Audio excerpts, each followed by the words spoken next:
아나운서 허유원이었습니다. KBS.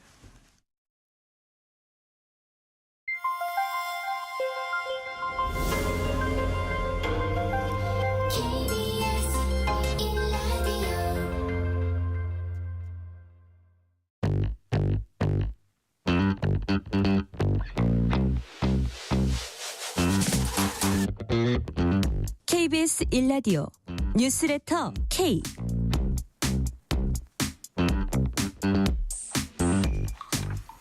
안녕하세요. 뉴스레터 K 진행하는 전종철입니다. 여야가 최상목 대통령 권한대행을 제외한 채 모레 국정협의체 회의를 국회의장과 여야 대표, 정책위 의장이 만나는 여야 협의체로 열기로 했습니다. 최상목 권한대행은 앞서 오늘 국무위원 간담회를 열고 마은혁 헌법재판관 후보자 임명에 관한 의견을 수렴한 것으로 알려졌습니다. 야권은 마 후보자 임명을 거듭 압박했습니다. 권성동 국민의힘 원내대표는 민주당 이재명 대표 공직선거법 최종 판결이 6월 26일 이전에 나와야 한다고 공개 촉구했습니다. 반면에 민주당 진성준 정책위 의장은 조기 대선과 재보선을 같은 날 치르도록 윤석열 대통령 탄핵 심판 선고가 3월 13일 전에 나와야 한다고 요구했습니다. 핵심 정치 현안들 정치 토크 코너에서 자세히 짚어봅니다. 선거 때만 되면 영남과 호남은 특정 정당을 각각 지지하며 뚜렷하게 갈렸습니다. KBS 1TV 시사기획창의 오수호 KBS 기자와 함께 지역감정 50년과 정치 양극화 현주소를 면밀히 분석해봅니다. 문자샵 9730, 짧은 문자 50원, 긴 문자는 100원, 어플리케이션 콩으로 보내시면 무료입니다. 유튜브 KBS 1라디오 계정 채팅으로도 얘기 나누실 수 있습니다. 문자 보내주시면 추첨을 통해서 커피 쿠폰 보내드릴 테니까요. 여러분의 이야기도 많이 들려주세요. 뉴스레터 K 지금부터 시작합니다.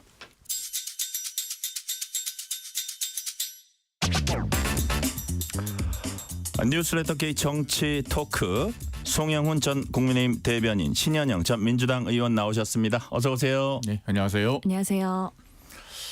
헌재 후보자 임명 보류가 위헌이라는 판결이 나온 이후에 야당은 최상목 권한대행이 마은혁 헌법재판관 후보자를 즉시 임명해야 한다고 이제 압박하고 있습니다. 그런데 최 대행은 오늘 국무회의 모두 발언에서 헌법재판관 임명에 대해서 언급하지 않았습니다. 그러니까 비공개로 좀 의논은 했다고 그렇게 전해지고 있는데, 신현영 의원님, 예. 최 대행이 지금 어떤 걸 고민하고 있을까요? 최 대행이 사실은 헌재 판결 나오고 나서 네, 판결문 읽어보겠다, 그리고 정무적 판단하겠다. 찬찬히 읽어보겠다. 예. 그래서 아주 하세월로 꼼꼼하게 읽으실 것 같다는 생각이 들었고, 특히나 정무적 판단을 한다고 했잖아요. 네. 최상목 대행이 계속 얘기했던 게 여야 합의 되어야 자기가 뭔가를 하겠다라고 했기 때문에 사실은 그 헌재에서 판결을 통해서 네. 이제 임명을 하라고 했으면은 사실 마은혁 재판관 임명하면 되는 거거든요. 여전히 여야 합의에 대해서 정무적 판단이 끝나지 않은 것인지 되묻고 싶다라는 생각이 들고요. 그동안에 최 대행이 그런 소극적인 뭔가 행동에 대해서는 사실 대한민국의 위기 극복에서는 상당한 걸림돌이 되고 있기 때문에 야당에서는 큰 비토가 있습니다. 그럼에도 불구하고 아마 시간을 상당히 끌게 될 것인데요.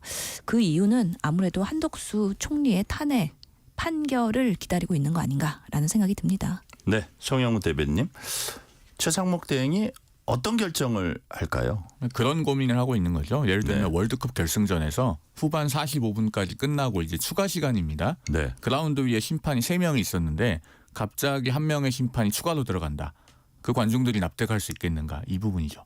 그러니까 지금 윤 대통령의 탄핵 심판이 변론 종결이 됐습니다만 아직 결정이 안 나왔잖아요. 네. 그 상태에서 마은혁 헌법재판관을 후보자를 임명을 합니다. 그랬을 때 마은혁 재판관이 탄핵 심판에 관여될 수 있는 산술적 가능성이 남아 있어요. 물론 관여하지 않고 8명으로 선고를 할 수 있다는 관측도 있죠. 네. 그러나 원칙은 9명의 재판관이 하는 것 아닙니까? 그러면은 그때 이제 마은혁 재판관이 임명이 돼서 들어가고, 그다음에 그러면은 변론을 재개해야 되니까 재개를 하고, 이런 과정이 있었을 적에 네, 절차의 예측 가능성이 떨어지고 특히나 심각한 국론 분열이 생길 수 있어요. 왜? 8명으로 과거에 판단했던 전례도 있는데 네. 탄핵 인용 정족수 6명에서 사람이 모자라서 중간에 결국 재판관 하나를 추가로 투입한 것이 아니냐. 네. 이런 논란이 불거질 수 있기 때문에 법적으로 놓고 보면야 최상목 권한대행 입장에서는 바로 임명장에 도장을 찍고 하는 것이 본인으로서는 어떻게 보면 편한 길이겠죠. 그러나 지금 국가 원수의 지위를 대행하고 있기 때문에 그런 국론 분열, 사회 통합 이런 부분까지 깊은 고려를 하지 않을 수 없을 것이다. 그래서 지금 말을 아끼고 상당히 숙고를 하고 있는 것으로 보입니다. 자, 임명했을 경우에 어떤 상황이 펼쳐질 것인가 거기에 대해서는 제가 뒤에서 다시 한번 질문을 드리고 일단 민주당은 최상목 대행을 강하게 비판했습니다. 뭐라고 했는지 박찬대 민주당 원내대표 얘기 들어보시겠습니다. 거부권을 행사한 법안만 내란 특검법을 포함 6개나 됩니다. 구급 공무원도 이렇게 막 나가면 중징계를 피할 수 없습니다. 최상목 대행의 임무와 역할은 국정 정상화이지 내란 대행이 아닙니다. 최상목 대행은 오늘 즉시 마은혁 재판관을 임명하십시오. 80일 넘게 미뤄지고 있는 상설특검 추천 의뢰도 즉시 하십시오.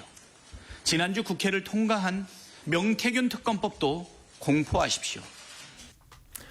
자, 송영훈 대변인, 박찬대 원내대표 얘기가 마은혁 임명, 상설특검, 명태균 특검 차례차례 언급을 했어요. 탄핵 요건이 차곡차곡 쌓인다. 그런 뜻인가요? 지금 우리나라 행정부의 넘버 1, 넘버 2가 다 탄핵 소추로 직무 정지되어 있습니다. 그 상황에서 넘버 3가 권한대행을 하고 있는데 그조차도 탄핵을 할 수 있다는 언급하는 것 자체가 대단히 국가적으로 부적절하죠. 박찬대 원내대표가 정말 이 국정이 어떻게 안정적으로 운영돼야 할지는 조금도 고려하지 않고 있는 것처럼 보여서 네. 대단히 유감스럽고요. 그 명태균 특검법 관련돼서는 제가 지난번에도 말씀을 드렸습니다만 최상목 권한대행은 만약에 앞으로 조기 대선이 있게 된다고 가정했을 때 그 대선의 공정한 관리가 본인의 가장 중요한 책무 중에 하나가 됩니다. 네. 그러면은 선거 기간과 정면으로 겹치는 특검법을 여야가 합의되지 않고 야당들만 일방적으로 통과시켜서 행정부에 보내온 것을 그대로 공포할 수 있겠는가? 이것은 겁박으로 해결될 문제가 아니다. 라고 말씀을 드리겠고요. 네. 아마 마은혁 재판관 후보자 임명 문제에 대해서는 며칠 더 숙고를 할 것 같습니다. 그리고 한덕수 국무총리에 대한 탄핵 심판에서 만약 결론이 나오면 복귀를 할 수도 있는 것 아니겠습니까? 그러면은 그 의사결정의 주체는 이제 최상목 대행 본인이 아니고 다시 권한대행으로 복귀하는 한덕수 총리가 될 것이기 때문에 이런 부분까지 굉장히 복잡한 고려를 지금 머릿속에서 하고 있지 않을까 그렇게 보여지네요. 네. 자, 이제 그냥 우리가 단순하게 가정을 한다면 신현영 의원님, 최 대행은 한덕수 총리 이제 심판이 곧 나올 텐데 내가 그 이전에 이 예민한 문제를 꼭 그 결정을 내려야 되나 이런 이제 생각을 할 수 있고, 자, 이런 것들을 고려한다면 또 반면에 민주당에서는 뭐 최상목, 한덕수 이런 변수들로 차일피일 저렇게 아주 핑계를 대면서 미룬다 이렇게 또 볼 수 있거든요. 근데 실제로 아까 약간 시사한 대로 박찬대 원내대표가 탄핵에 과연 들어갈 수 있을까요? 탄핵 소추에. 쉽지 않다는 관측이 많지 않습니까? 마은혁 재판관이요. 네네. 그러니까 사실 마은혁 최상목 권한 대행에 대해서 예. 뭐 이렇게 요건들이 쌓이고 있다. 민주당이 최상목 네, 권한 대행을 할 수 있느냐. 탄핵에 대한 내부에서의 부급을 끌어오르는 건 더 커질 수 있고 네. 예를 들어서 전현희 의원도 임계점에 다다르고 있다라고 네, 그런 얘기도 했어요. 했었죠. 근데 사실은 지금 상황에서 민주당이 할 수 있는 걸 안 하는 게 더 실력일 수 있다라는 또 생각도 들거든요. 그러면서 탄핵을 또 남발한다는 그 프레임에 걸려들지 않기 위해선 내부에 상당히 심사숙고할 수밖에 없다라는 생각이 들고요. 네. 실제로 마은혁 재판관이 임명됐을 때 그 이후의 유불리는 사실 어느 당이 유리할지는 저도 잘 모르겠습니다. 왜냐하면 임명이 됐다고 가정을 하면 네. 그때 본인이 스스로 재판 뭔가 기피 신청을 하게 되면은 8인 체제로 판결을 하게 되는 건데 그렇지 않고 9인 체제가 되게 되면 윤석열 측에서는 당연히 뭔가 변론의 추가 신청 네. 이런 것들로 지연 작전으로 갈 수 있는 거기 때문에 이런 부분에 있어서의 마은혁 재판관의 임명이 꼭 민주당한테 유리한 상황은 아니다. 그럼에도 불구하고 주장하는 거는 헌재의 판단을 빠르게 최상목 대행이 수행하라라는 그런 의미일 것으로 보입니다. 지금 보면은 사실은 여러 가지 변수들이 있는 것 같아요. 한덕수 총리가 돌아왔을 때 그럼 당연히 최상목 대행은 본인은 지금 이런 민감한 부분에 있어서는 어떠한 결정도 하고 싶지 않은 게 공무원 출신의 그런 권한 대행의 특징인 것 같고요. 특히 지금 박수영 의원이 또 이제 단식 시작하지 않았습니까? 네. 그러면서 상당한 압박을 가하고 있고 서울법대 동기 82학번. 예. 사실은 근데 정말 그 국민의힘의 지지자들이나 아니면 보수의 강성 지지자들은 윤석열 대통령이 다시 기각돼서 돌아올 가능성을 매우 굳건히 믿고 있는 일부 부분들이 분명히 있어서 마은혁 재판관이 만약에 임명이 되게 되면은 정말 그 6명 이상의 찬성에 있어서 매우 불리한 부분이 있다라고 민감하게 반응하는 것 같긴 한데 네. 그럼에도 불구하고 마은혁 재판관이 들어오든 말든 간에 전 탄핵은 인용될 수밖에 없다라고 생각합니다. 네. 자, 지금 민주당이 유리한지 불리한지 모른다는 말씀하셨고 송영훈 대변인은 아까 국론 분열을 얘기하셨어요. 뭐 그러면서 연장전 혹은 승부차기 앞두고 3명 있던 심판이 갑자기 4명이 되는 이런 상황을 납득할 수 있겠냐 이런 비유까지 드셨는데 자, 변론 갱신 절차라는 게 있잖아요. 그게 뭐 본래 의미대로 하면은 되게 좀 막 한 달씩도 할 수 있는데 줄여서 하면 일주일 내에 할 수도 있다고 해요. 그거 갖고도 아마 엄청난 어떤 뭐 여야 간의 공방이 있을 겁니다. 그런 부분들까지 다 했을 때 과연 이거의 정치공학적으로 득실이라 그럴까? 어쨌든 그런 부분은 어떻게 보십니까? 그러니까 마은혁 헌법재판관 후보자가 임명이 되고 네. 탄핵 심판에 투입이 되는 경우는 네. 굉장한 논란이 야기될 수밖에 없습니다. 이제 변론 갱신 절차라고 하는 건 뭐냐면 기존에 있던 재판부의 구성원들은 변론이 됐든 또 증인들의 진술이 됐든 그걸 직접 보고 들었잖아요. 습득이 된 거예요. 오관으로 그걸 다 예, 들었는데 예. 새로 온 사람은 그 과정을 거치지 않았지 않습니까? 네네. 그러면은 FM대로 하면 그러니까 정석대로 하면 기존 변론 내용을 뭐 녹음이 되어 있으면 다 재생을 한다든가 이런 과정을 거쳐야 됩니다. 그게 이제 양승태 대법원장의 이른바 사법농단 재판 때 변론갱신을 정석대로 해야 된다고 변호인들이 강력하게 주장해서 변론갱신 절차에만 반년이 넘게 걸렸거든요. 아, 그래요? 그런 사례들이 있어요. 그러니까 녹음을 다 재생해야 된다라고 해서 그런데 그렇군요. 2월 28일부터 형사소송 규칙이 개정이 됐기 때문에 이제는 그렇게는 하지 않고 간소 절차 가능해요? 그렇습니다. 굉장히 간이한 갱신 절차 가능해졌어요. 그런데 문제는 그렇게 했을 때 또 논란이 생길 겁니다. 네. 그러면은 이 마은혁 재판관은 임명됐다고 했을 때 증인들이 진술하는 걸 직접 보거나 듣진 않았는데 네. 그럼 미리 결론 정해놓고 심증을 형성해놓고 들어오는 것 아니냐. 조서만 읽고 끝나면은 그게 무슨 의미가 있느냐라는 논란이 한쪽에서 분명히 제기가 될 겁니다. 이런 네. 부분들이 이제 절차적 불확실성, 공론 분열, 사회적 혼란 우려되는 부분이거든요. 그런 부분까지 사실은 종합적으로 고려해서 좀 성숙한 대책을 내놓을 필요가 있다. 조금 더 말씀드리면 그래서 제 개인적으로는 네, 어떻게 했으면 좋겠어요? 이건 개인의 의견입니다. 네. 마은혁 후보자가 내가 임명되더라도 대통령 탄핵 심판에는 관여하지 않겠다고 미리 입장을 밝히거나 혹은 헌재가 재판관이 충원되더라도 지금의 8인으로 심판하겠다라는 걸 공보관을 통해서 밝히거나 그렇게 해서 미리 좀 논란을 제거해 줄 필요가 있어요. 그런데 지금 어느 쪽도 그렇게 하고 있지 않거든요. 네. 그러면 최상목 대행으로서는 고심을 하지 않을 수가 없겠죠. 그러니까 만약에 그런 부분 그런 것을 미리 선언하지 헌재가 됐건 아니면 그 마은혁 후보자가 됐건 그런 것을 미리 얘기하지 않은 상황에서 여권 쪽에서 이것을 선뜻 저쪽에다가 여러 가지 그 경우의 수를 던져주기는 힘들지 않느냐 뭐 이런 뜻인가요? 최상목 대행의 고민이 클 거라고 봐요 저는. 네, 그렇군요. 우리 진영 의원님 특별히 하실 말씀 없으면 다음 주제로. 예, 너무 네네. 자, 오늘의 다음 주제는 이겁니다. 역시 어떤 그 연결되는 얘기긴 한데 여야가 최상목 대통령 권한대행은 제외한 채 모레입니다. 6일 국정협의체 회의를 열기로 했습니다. 여야 협의체로 열기로 했어요. 누가 참석하나 봤더니 국회의장, 여야 대표, 여야 정책위의장 이렇게 이제 만나기로 했습니다. 워낙 민생이 시급하다 보니까 여야정 협의체를 더 이상 이제 그 뭐라 그럴까요? 지연시킬 수는 없어가지고 일단 정을 빼고 하는 겁니다. 자, 이런 부분은 신현영 의원님 어떻게 평가하세요? 그나마 다행이라고 생각해요. 오늘 그래도 우원식 의장께서 여야 대표 모아놓고서는 어떻게든 간에 뭔가 성과를 내기 위한 국정협의체 재가동에 대한 요청을 하셨기 때문에 네. 그래도 할 일은 하면서 싸우더라도 할 일은 하자라는 거에 대한 컨센서스가 마련되었다. 그렇지 않았으면은 마은혁 재판관 임명과 그리고 국정협의체의 재가동과 이 두 카드를 가지고서는 상당한 줄다리기를 하면서 네. 정치의 효용감을 전혀 못 보여드리는 정말 최악의 상황이 갈 수도 있었거든요.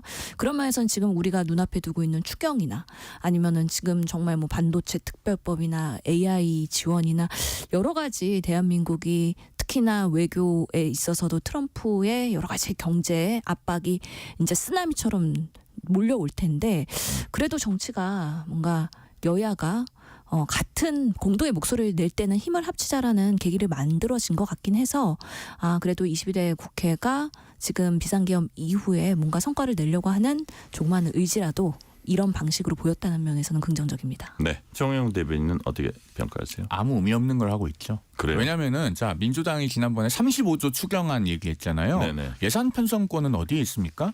정부에 있습니다. 그리고 최상목 경제부총리 겸 대통령 권한대행이 도장 찍지 않으면 그 추경 예산안은 편성안은 국회에 오질 않아요. 그런데 국회의장하고 여야만 만나서 뭘 하겠다는 거죠? 35조니 뭐니 사실 다 헐리우드 액션이고 민주당은 근본적으로 국민의 삶에는 관심이 없다. 그게 우선순위가 아니다. 어떻게 하면 헌법재판관 한 명을 충원시켜서 윤 대통령 탄핵 결정을 안정적으로 받아낼 거냐. 지금 이거에만 온 신경이 가 있다라는 부분을 여실히 드러내는 부분입니다. 그리고 민주당이 통상전쟁을 지금 입에 올릴 자격이 없어요.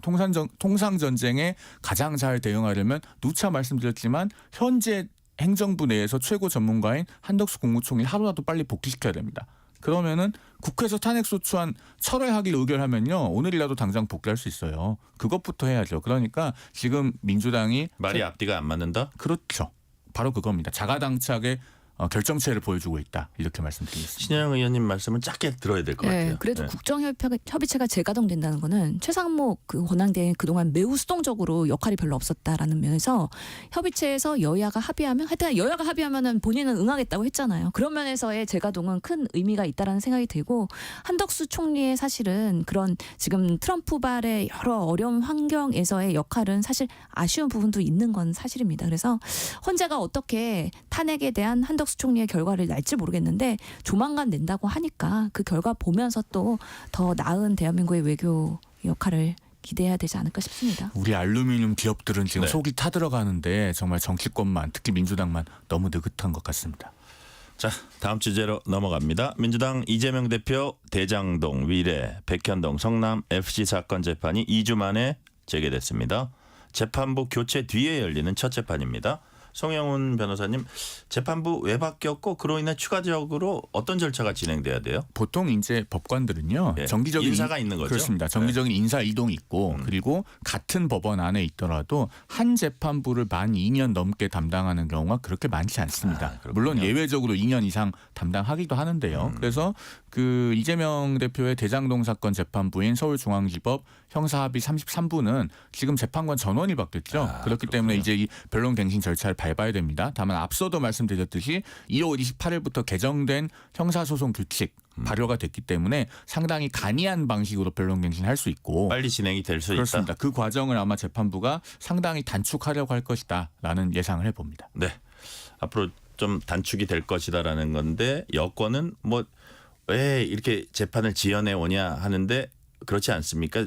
실제는 어떻습니까, 신현영 의원님? 실제로 사안이 되게 광범위했잖아요. 2023년 3월에 대장동, 위례 신도시 그리고 성남 FC까지 사실은 이 부분이 재판에 넘겨졌고 네. 같은 해 10월에 추가로 백현동 개발 비리 의혹이 기소가 됐기 때문에 이게 통합하면서 네. 상당한 증인들 그리고 증거들 이런 것도 녹취록들 이런 것들이 계속되면서 지금까지 온 거기 때문에 상당히 사안이 컸다라는 부분이 있긴 한데 이제는 재판부가 바뀌었는데도 불구하고 녹취록에 대한 간소화 절차가 있기 때문에 예전만큼 네. 지연이 되지 않을 거라는 기대가 있고 다만 이재명 대표 측에서 이렇게 얘기했어요.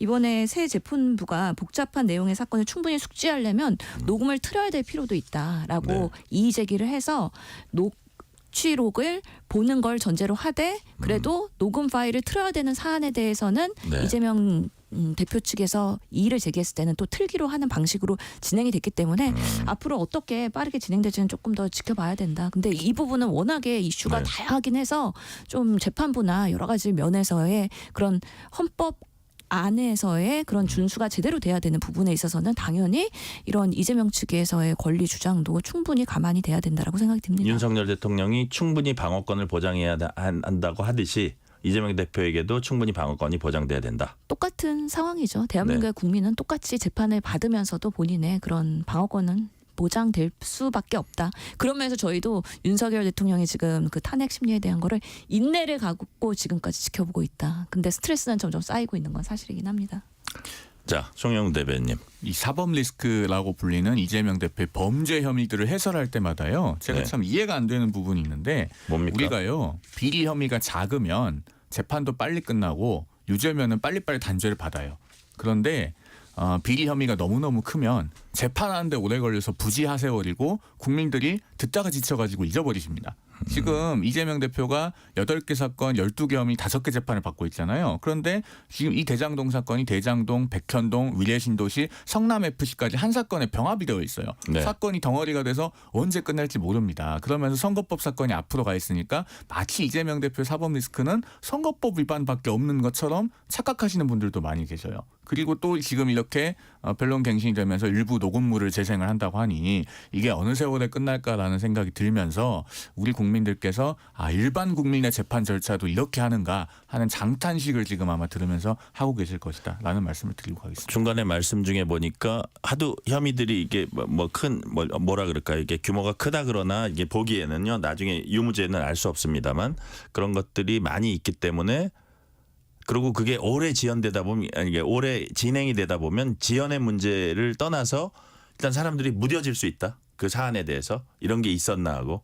그러니까 그게 집중적으로 뭐가 진행이 되면 이게 그런가 보다 하고 주목도가 있을 수 있는데 또 그런가 보다 하고 무뎌질 수도 있다는 그런 얘기거든요. 근데 뭐 이재명 대표가 일주일에 뭐 법정 출석하고 이런 오랜 시간 동안에 그런 고초를 닦고 있는데 본인으로서는 빨리 끝내고 싶겠죠. 네. 그럼에도 불구하고 지금 뭐 김성태 회장 등 여러 가지 연루된 사람들 증거 그리고 아직까지는 막 공방이 되고 있는 이슈들이 많아가지고 그런 거기 때문에 또 방어권을 열심히 해야 되는 또 딜레마가 있는 겁니다. 제가 그 다음 질문들을 이렇게 쭉 보니까 어쨌든 이재명 대표 그다음에 윤석열 대통령 이렇게 해가지고 이게 판단이 결정이 선거가 언제 나오나 이 부분에 대해서 우리가 오늘은 좀 집중적으로 여쭤보고 있습니다. 국민의힘은 이재명 대표 공직선거법 재판에 대해선 오는 6월 26일 안에 최종 판결을 내려야 한다고 촉구했습니다. 권성동 원내대표 말 직접 들어보시겠습니다.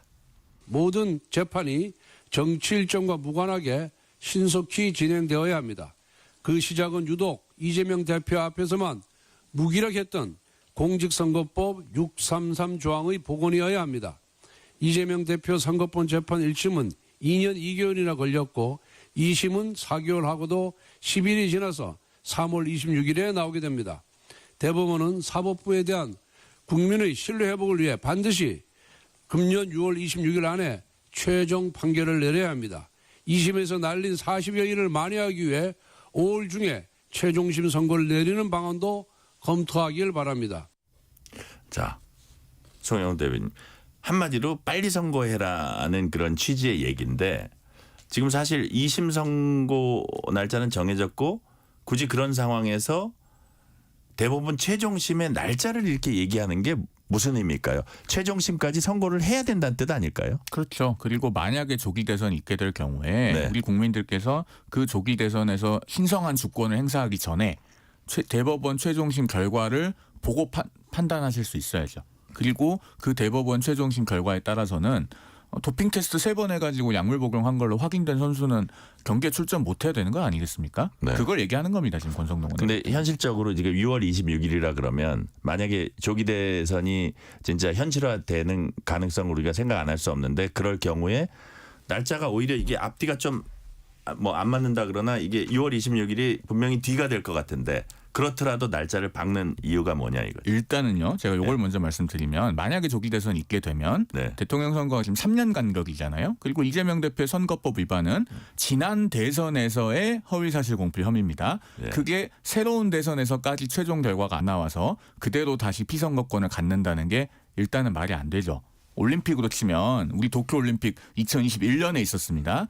2024년에 파리올림픽이 있었죠. 도핑 테스트 결과가 안 나왔어요. 그렇죠. 도쿄올림픽에서 약물 복용 의혹이 있어서 도핑 테스트 받고 있는 은메달리스트가 3년이 지나도 최종 결과가 안 나와가지고 파리올림픽에 또 나와서 금메달 따겠다고 도전을 하면 그걸 누가 납득할 수 있겠습니까? 그 정도 되면은 저기 IOC나 세계 반도핑 기구가 책임져야 되는 것 아닙니까? 네. 권성동 원내대표 지금 그 이야기를 하는 거예요. 자, 신영 의원님, 내가 이제 직접적인 질문하기 전에 우리 송영훈 대변인보다 더 비유 잘하는 분 생각나는 사람이 있으세요? 아니 글쎄요. 비유를 어떻게? 아까는 심판 3명 저 승부차기 들어가기 전에 한 명 더 들어갔다 그랬는데 이번에는 또 도핑 테스트인데 예. 어떻게 들으셨어요? 우리 비유를 잘 하시긴 하는데 네. 비유가 적절하지 않았고 사실 항상 반론을 하고 싶긴 하지만 그래요? 시간 제한으로 제가 이재명 말씀하십시오. 대표의 사법 리스크를 도핑 테스트로 얘기하는 거 자체가 부적절하다고 보고 왜냐하면 이것은 올림픽 게임에서 금메달이 아니고 실제로 지금 타임라인을 보면은 5월 중순이 대선이 가장 유력한 상황 아니겠습니까? 그러면 아무리 6월 뭐 26일 이전에 나온다고 해도 시간이 안 맞아요. 그 전에 국민들은 대법원 판결이 나기 전에 선거로서 이재명 대표의 그런 사법 리스크를 다시 한번 심판하는 계기가 되는 겁니다. 그렇기 때문에 이게 정말 검찰의 무리한 기소로 인해서 네. 뭔가 야당 대표의 탄압인 것인지 아니면은 정말 이재명 대표가 뭔가 법적으로 문제가 있는데도 불구하고 그것을 사실은 국민들한테 덮고 있는 건지에 대해서는 국민들이 각자 판단할 겁니다. 그럼에도 불구하고 우리나라의 대통령이 누가 될 건지에 대한 그런 판단은 선거를 통해서 이미 통하기 때문에 6월 26일 날 예를 들어서 대법원이 한다 그래도 그때는 이미 선거가 끝났고 이번에는 정말 탄핵이 되고 그다음에 선거가 이루어진다면 인수위 없이 곧바로 그냥 당선인으로서 역할을 해야 되는 상황이거든요. 그렇기 때문에 이렇게 권성동 대표가 주장을 하는 거는 별로 의미 없는 무리한 주장이다. 지금 요즘에 보면은 모든 국민의힘의 그런 대권 주자들이나 모든 타겟은 다 이재명 때리기입니다. 그렇게 하면서 보수 결집을 꾀하고 있고 본인들이 어떻게든 지금 조기 대선에 대해서 준비를 못하는 상황이지만 그런 방식으로라도 네거티브 마타도어를 하고 있는 걸로 보이기 때문에 저는 이런 부분에 있어서 국민의힘이 윤석열의 잘못함 그리고 정말 다시 정권을 유지하기 위해서 우리가 어떤 역할과 능력을 보여줘야 될지에 대해서 얘기하는 게 아니라 계속해서 제1위 주자인 이재명 때리기를 하면서 붙잡고 늘어지는 방식으로 아주 유치하면서 저급한 정치를 하고 있다라고 생각하는데 그래서 지금의 상황들이 참으로 안타깝습니다. 이제 네. 6월 송영훈 대변인. 6월 26일이 문제가 아니고요. 633 원칙이라고 하는 건 각 심급을 6개월, 3개월 내에 하라는 것만이 있는 게 아니고 네. 선거 사범에 대해서는 결국은 1, 2, 3심을 다 합쳐서 1년 안에 끝내라는 게 그 근본 취지인 거예요. 그러면 그동안에 시간이 많이 지연됐잖아요. 특히 2심도 석 달 안에 못 끝내고 지금 4개월이 좀 넘겨서 나옵니다. 그러면은 대법원도 그 2심에서 늘어난 시간을 대법원이 앞당겨서 단축하라는 겁니다. 그래서 권성동 원내대표가 네. 5월 중에 최종심 선고해야 된다. 그런 얘기를 하는 거고요. 제가 짧게만 덧붙이면 그 정치 얘기를 하면서 제가 스포츠에 자주 비유를 하는 이유가 있습니다. 예. 스포츠의 세계가 가장 정직하거든요.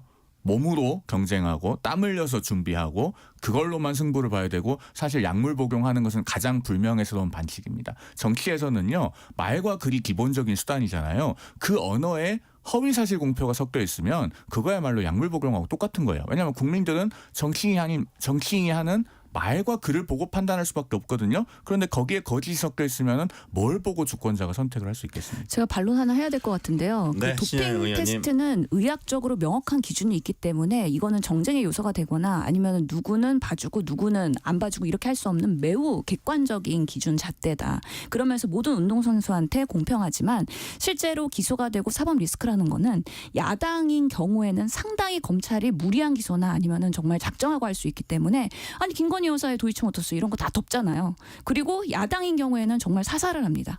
이런 불공정한 객관적이지 않은 상황에서의 그런 리스크를 가지고서는 선수로 뛰어야 되는 아주 불공정한 시스템에서 그것을 운동의 도핑 테스트랑 판단을 한다는 거는 이거는 매우 부적절한 비유다. 그래서 동의할 수 없다는 말. 여튼 명확하게 운동장 자체가 좀 기울어 있는 상태에서 지금 뛰고 있는데 그걸 어떻게 똑같이 비유하냐? 지금 고소고발하고 검찰이 기소할까 말까 이거에 대한 되게 주관적이고 정무적인 판단이 들어가잖아요. 그런 면에서의 사실 억울함은 누가 그러면 알아주겠습니까? 객관적인 기준이 아닌 상황에서의 정치인들의 그런 도핑 테스트라고 얘기하는 거는 정말 너무하는 비유라고 저는 생각합니다. 동의할 수 없습니다. 우리 청취자들께서 다 듣고 판단하셨을 거라고 생각합니다. 네. 지금 마지막 한 7, 8분은 제가 질문을 좀 짧게 해서 아주 제가 좀 편했습니다. 자, 이 시간 교통 상황 알아봅니다. 라디오 교통정보센터 김민혜 리포터 나와주세요. 네, 시각 교통 정보입니다. 서울을 포함한 일부 지역의 눈은 대부분 그쳤습니다. 다만 여전히 강원 일부 지역에는 눈이 내리는 곳이 있는데요. 눈길, 교통안전에 각별한 주의가 필요하겠습니다. 우선 경인고속도로 인천 방향으로 서운 분기점 부근 4차로에서는 승용차 사고나 처리하면서 부천나들목에서 서운 분기점까지 4km가량 밀리고 있고요. 서해안고속도로 서울 쪽도 매송 휴게소에서 용담터널까지 3km 정체인데 매송 휴게소 부근 1, 2차로에 걸쳐서 승용차 사고나 처리 중입니다.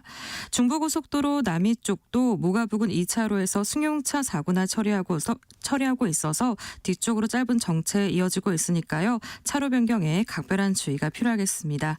KBS 교통정보센터였습니다. 퇴근길, 당신과 함께 읽는 세상 이야기. KBS 1라디오 뉴스레터 K.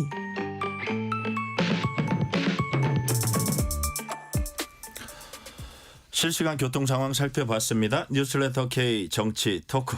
송영은 전 국민의힘 대변인, 신현영 전 민주당 의원과 얘기 나누고 있습니다. 자, 우리가 지금 막 나누던 얘기의 연장선상인데 권성동 원내대표 또 이런 얘기를 했어요. 이재명 대표 향해서 대통령이 당선되더라도 진행 중인 모든 재판을 당당하게 받겠다고 선언해야 하고 여야 합의로 대법원의 빠른 선고 촉구하는 국회 결의안 채택을 민주당이 제안한다. 뭐 두 번째 건 또 그렇다고 치고요. 첫 번째 거 모든 재판을 당당하게 받겠다고 선언해야 한다. 이 현실성, 현실화 가능성, 신현영 의원님. 그러니까 좀 무리한 요구인가요?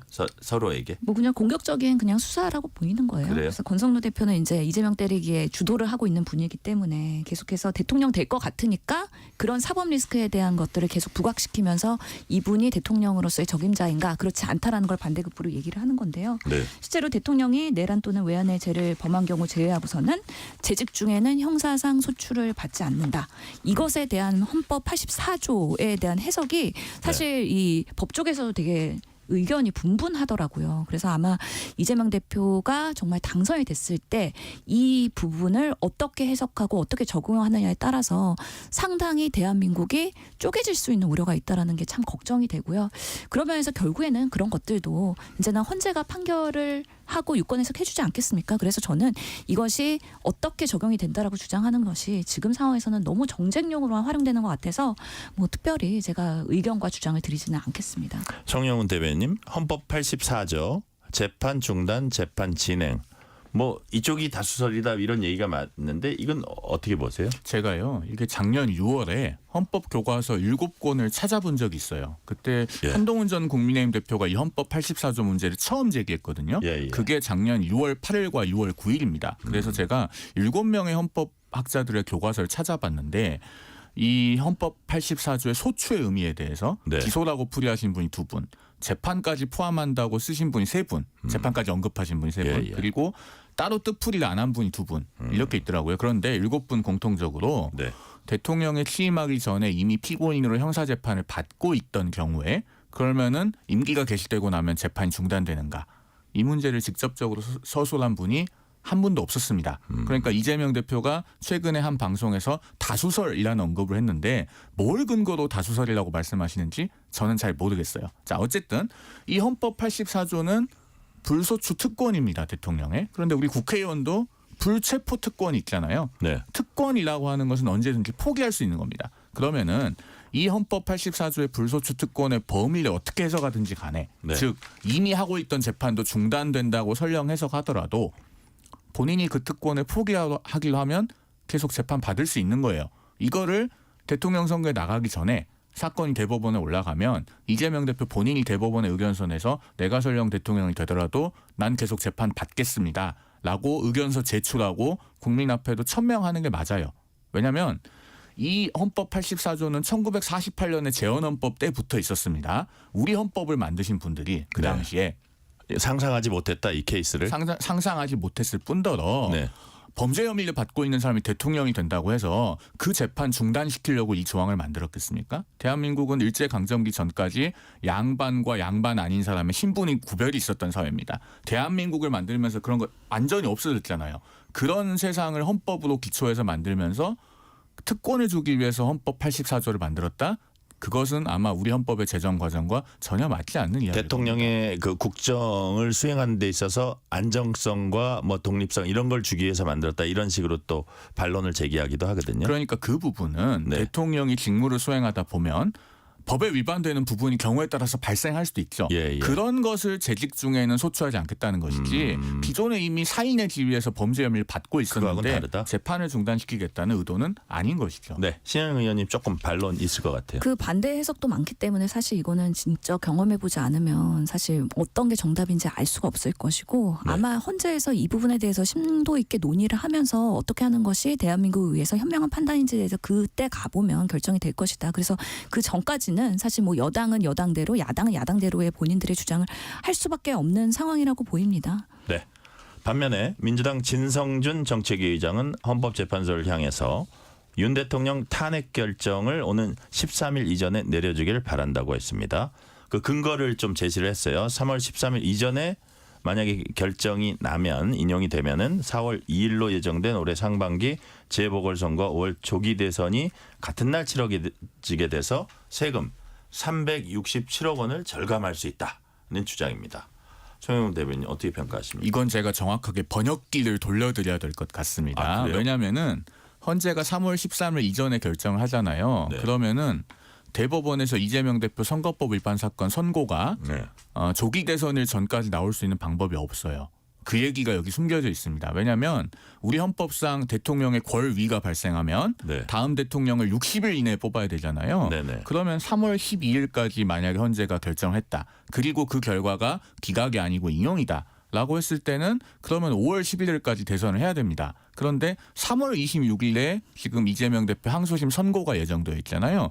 이재명 대표가 상고를 하고 상고심에 올라가서 상고 기록 접수 통지서 송달을 하고 네. 뭐 상고 이유서 제출 기간 법으로 20일이 보장되어 있죠. 예. 또 상대방 쪽에서 답변서 내는 기간이 10일입니다. 이런 것들을 종합하면 한 40일 정도가 그냥 가요. 법에 원래 정해져 있는 네네. 것만 해도. 그러면은 이 얘기는 사실은 4월 2일 재보궐선거는 하나의 빌미 내지는 핑계인 것이고 실제로는 이 조기 대선이 있을 경우에 그 선거 날짜 전에 이재명 대표의 선거법 위반 당선 무효 판결이 확정되는 산술적 가능성마저 없애달라.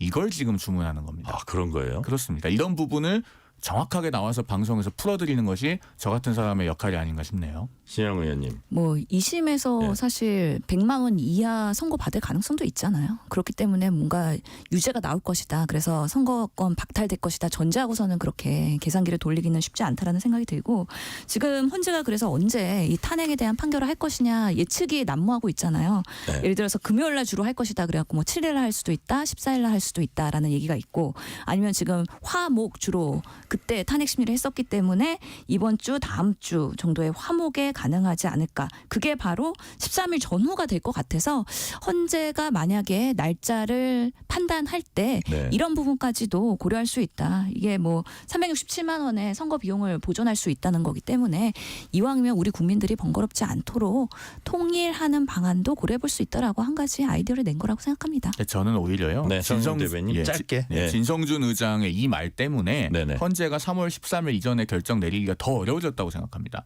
왜냐하면 이게 언론에도 이미 보도가 됐는데요. 3월 12일까지 헌재가 판단을 내리면 4월 2일로 예정되어 있는 지금 기초단체장 재보선, 부산교육감도 보궐선거가 있죠. 이 선거들은 전부 다 조기 대선 있을 경우에는 합쳐집니다. 날짜가 5월로 넘어가요. 그러면은 그 보궐선거에서 후발주자들은 더 유리하게 되는 시간을 벌게 되잖아요. 네네. 그런 점이 있겠죠. 즉 헌재가 선거 날짜를 옮겨서 사실상 정치를 하는 것과 같은 결과가 돼요. 이게 다시 한번 환기가 됐기 때문에 헌재가 그런 식으로 선거 날짜를 잡지는 않을 거라고 생각합니다. 그렇게 하면 너무 큰 비난에 봉착할 수 있다. 여태까지 헌재가 그런 논란을 자초한 적이 없습니다. 그래요. 자, 민주당 이재명 대표 유튜브 방송에서 이른바 한국판 엔비디아 발언을 했습니다.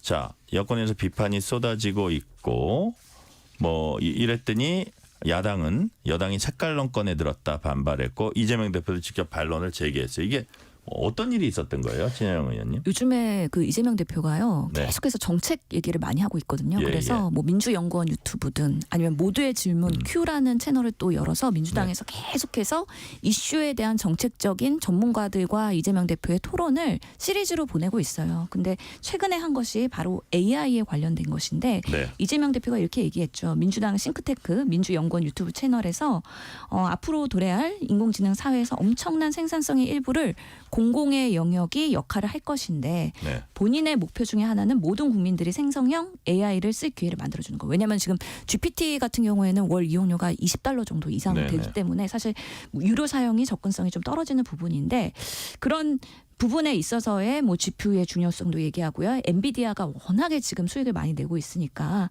엔비디아 같은 회사가 한국에 생기고 만약에 국가가 그것을 투자한다고 하면은 국민들이 30% 정도의 지분을 가지고서는 수익을 내면 굳이 국민들 대상으로 해서 세수 결손되는 거를 더 세금을 올리고 그런 부분을 지양할 수 있다라는 아이디어 차원에서의 이야기를 한 것입니다. 네.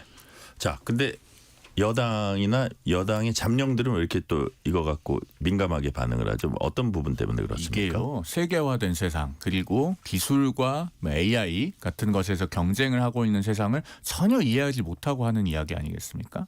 결국에는 무슨 한국형 엔비디아 같은 기업이 있다고 한들 그것을 한 30% 정도는 네. 사회와 또 나눠야 된다라고 했을 때 그 기업이 그러면 대한민국에서 하겠습니까? 애초에 그 정도의 그 첨단 기술을 갖고 있으면 대한민국에서 시작하지 않고 어디 미국 델라웨어에 가거나 법인세가 한 8.7%밖에 안 되죠, 델라웨어는. 네. 뭐 그런 데에 갈 겁니다. 그러니까 이거는 자본 기술 사람이 얼마나 이동성이 높아진 세상인지를 전혀 이해하지 못하고 있는 거예요. 그리고 말이 좋아서 한국형 엔비디아지 엔비디아가 언제 만들어졌는지는 알까요? 1993년에 만들어져 가지고 지금 이제 31년이 좀 넘었거든요. 네. 그렇게 되는데 하루아침에 되는 게 아닙니다. 어떻게 만들 것인지에 대한 플랜이나 청사진도 없어요. 그리고 우리가 사실 엔비디아 못지않게 남들이 부러워하는 초우량 회사가 있었습니다. 삼성전자라고. 네. 물론 이제 그 고대역폭 메모리 HBM 경쟁에서 좀 뒤처지면서 요즘 좀 어려움을 겪고 있긴 고전을 합니다만 하고 있죠. 예, 그 삼성전자나 또는 하이닉스를 잘 키우면 우리도 엔비디아 부럽지 않아요. 그런데 지금 민주당은 반도체 특별법 제대로 합니까? 주 52시간 예외도 안 하겠다고 하는 마당에 사실 엔비디아를 지금 운이할 수 있는 상황이 되는가. 그러니까 민주당과 이재명 대표의 말에는 굉장히 많은 자가당착이 발견이 되는 겁니다. 네.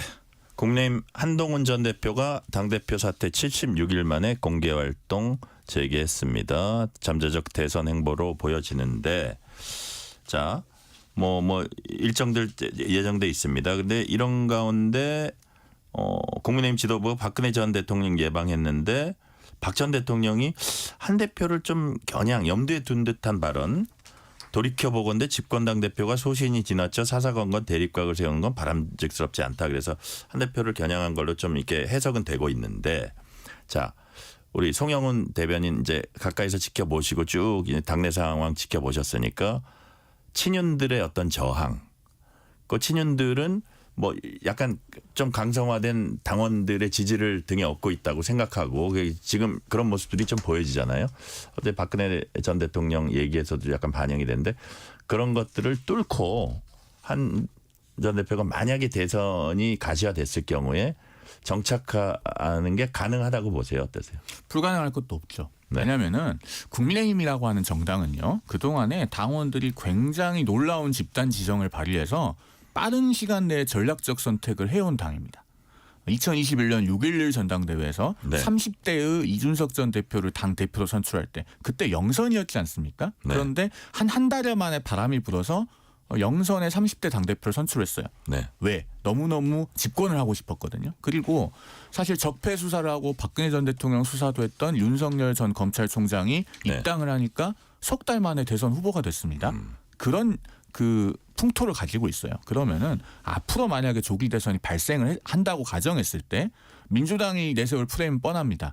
계엄동조당. 내란 프레임을 들고 나오겠죠. 거기서 자유로운 후보가 나가야 가장 위험한 사람이라고 일컬어지는 이재명 대표의 집권을 막을 수 있다. 이것은 대다수의 당원들이 생각을 할 겁니다. 그러면은 이 조기 대선 과정에서는 굉장히 경선도 빠르게 진행되고 의사결정을 일찍 해야 되기 때문에 집단 지성이 과거보다 더 빠른 속도로 작동할 가능성이 있어요. 그렇게 되면은 친윤 정치인들의 생각보다도 당원과 지지층의 그 집단 지성이 더 빠르게 움직일 가능성이 높다. 저는 그렇게 봅니다. 자, 신영 의원님. 한동훈 전 대표가 방송 인터뷰 시작했습니다. TV조선 인터뷰하는 거 보니까 윤석열 대통령 관계에 대해서 왜 이렇게 됐나 하는 인간적 고통이 있다. 또 탄핵 반대 집회 참석자들 향해서 대단히 미안하고 고맙다. 이거는 이른바 이제 친윤이라든지 좀 강성 지지층에 대해서도 조금 약간 그 뭐라고 자신의 심경을 설명하는 그런 것으로 그런 취지로 저는 읽었는데, 자, 그러면서 여권이 뭉치면 이재명 대표는 절대 선거에서 이길 수 없다. 신영 의원님 어떻게 평가하십니까? 우선은 그 송 대변인께서 뭐 전략적 판단이 빠르고 집단지성이 작용하는 국민의힘의 지지자들이라고 얘기했기 때문에 네. 이번에는 지난 실패, 이준석 당대표의 실패, 그리고 윤석열 대통령의 실패를 보고 아, 검찰 출신의 정치 초짜는 안 되겠구나라는 판단을 전략적으로 빠르게 국민의힘 지지자들이 하지 않을까. 그래서 이번에는 아마 당내 경선을 했을 때 한동훈을 뽑기는 매우 어려울 것이다. 라는, 어떻게 보면은 한동훈 후보는 한계가 분명히 있고 그리고 처음부터 배제될 가능성이 높다라고 저는 생각을 합니다. 지금 한동훈 대표가 나름 그래도 당내에서 민심을 얻어야 되니까, 그리고 지난 상처를 줬던 지지자들의 마음을 달래기 위해서 계속해서 이재명 때리기를 다시 시작을 했거든요. 그렇기 때문에 한동훈 대표가 처음에 전당대회에서 63%를 받았을 때 그 멋있었던, 어떻게 보면은 그때 훅 뭔가 지지자들의 그런 편승세를 샀던 그런 정치인으로서의 보수를 개혁하고 뭔가 새로운 정치를 할 것 같은 그런 신선함이 다 사라져 버렸다라는 생각이 들고요. 여전히 여의도 뭐 사투리 안 쓰겠다고 했지만 이제는 쓰기 시작했고, 국민의힘의 지지자들의 마음을 얻기 위해서 다른 후보자들과 비슷한 행보를 갖고 있고, 그러면서 윤석열 대통령을 뭔가 비토할 수 없고 여전히 윤석열을 등에 업고서는 내가 국민의힘에서 정치를 할 수밖에 없구나라는 거에 대한 깨달음을 지난 2달 동안 느꼈던 것이죠.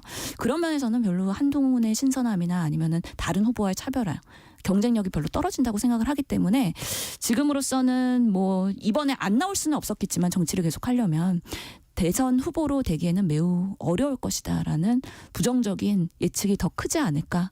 그리고 국민의힘에 여러 가지 후보들이 있기 때문에 그분들이 만만치 않아요. 지금 이재명 대표에 대한 때리기도 하고 있지만 한동훈 때리기도 동시에 하고 있거든요.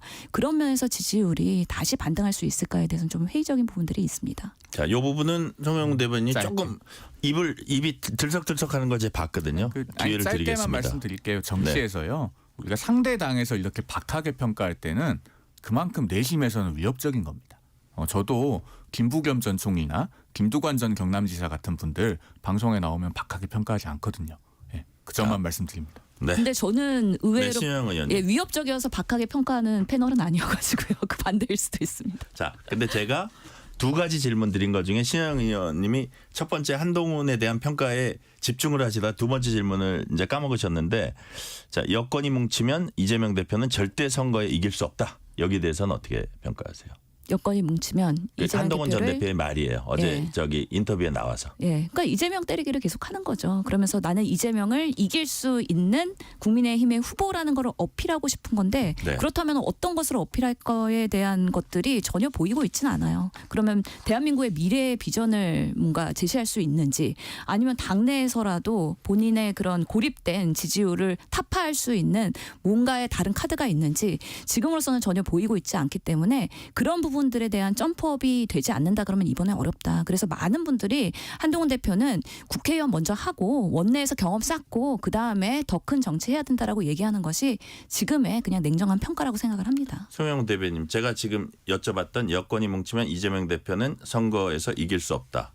이거 어떻게 동의하시는 부분입니까? 아니면 어떻습니까? 지금 시점에서요. 국민의힘의 유력 정치인들이 꼭 해야 될 말인데 그동안 누구도 하지 않았던 말입니다. 왜냐하면 국민의힘 지지층에서 이른바 이재명 포비아가 좀 광범위하게 있어요. 그런 부분 때문에 광장에 지지층도 많이 나가고 그런 현상이 생겼던 겁니다. 그러니까 이대로 탄핵이 인용되면은 꼼짝없이 이재명 세상이다 라고 하는 생각들 때문에 이런 흐름이 발생한 거예요. 그런데 실제로 그렇지는 않거든요. 그러면 누군가가 나와서 그 공포를 해소해주면서 그렇지 않다, 우리가 이길 수 있다라고 하는 것을 선명하게 길을 제시해야 되는데 아무도 한 사람이 없었습니다. 한동훈 전 대표가 복귀 일성으로 이재명 대표는 이길 수 없다. 라고 말하는 건 굉장히 시적절하고 그러면 그 구체적인 내용이 뭐냐라고 신 의원님께서 말씀하셨는데 그거는 지금 말하는 게 공식적으로는 불가능한 상황이죠. 왜냐하면은 어쨌든 탄핵 심판 결과가 안 나왔잖아요. 그걸 지금 얘기하면 아버지께서 지금 입원 중이시지 돌아가신 거 아니거든요. 그 상황에서 내가 가업을 물려받으면 뭐 이렇게 저렇게 하겠다 하면은 그런 말을 할 수 없다. 그렇죠. 불효자죠. 지금 할 수 없는 겁니다. 자, 그래서 신현영 의원님. 국민의힘의 가장 큰 숙제는 결국에는 이게 대선으로 가면은 49대 51 싸움이잖아요. 박빙으로 이번에도 갈 거라고 예측을 하고 있고요. 그렇다면 국민의힘이 정말 극우와 지금 손을 잡고서는 정말 정광훈 목사 등 여러 사람들에 대한 그런 비호감도를 어떻게 극복하고 탈바꿈할 것이냐에 대한 숙제가 분명히 남아 있고요. 지금 국민의힘의 지지도가 떨어지고 있는 이유도 중도층에서 봤을 때 국민의힘의 모습 지금으로서는 정말 정권 바뀌어야 되겠는데라는 중론이 있기 때문에 이걸 어떻게 탈피할 수 있을까에 대해서 진지하게 고민해야 된다. 지금으로서는 너무 실망스러운 모습들이기 때문이죠. 자, 시간이 다 되긴 했는데 짧게 질문 드릴게요. 짧게 대답해 주세요. 송영훈 대변인.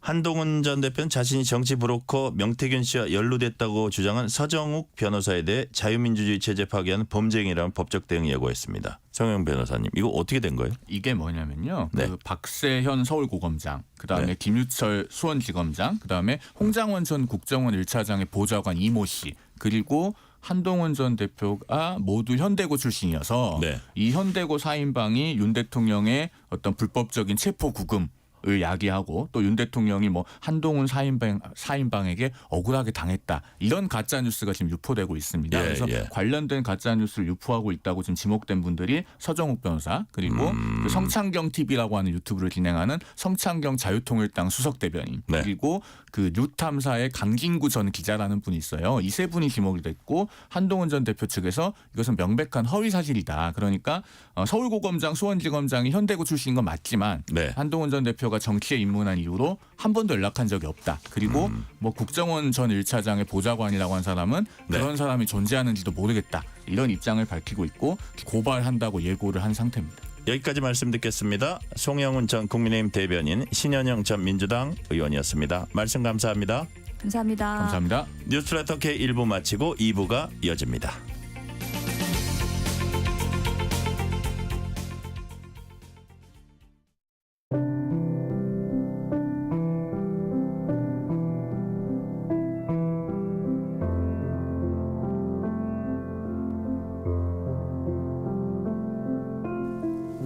KBS 라디오 연중기획 희망충전 대한민국 628번째 이야기.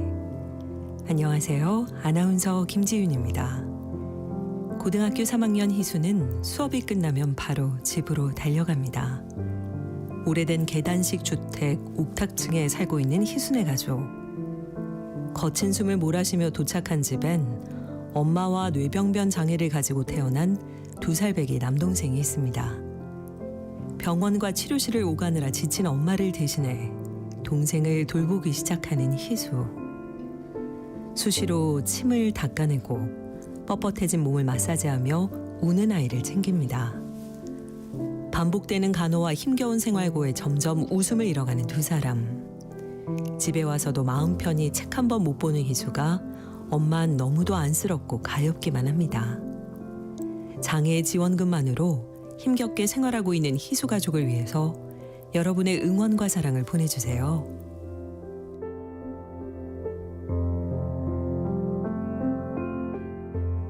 여러분의 따뜻한 손길이 희망의 빛이 됩니다.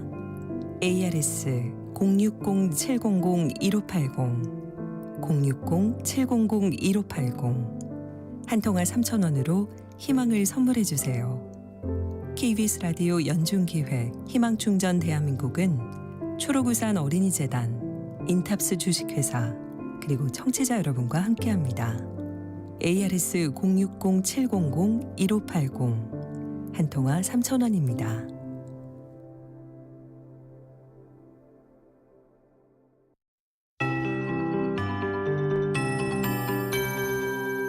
KBS 58분 날씨.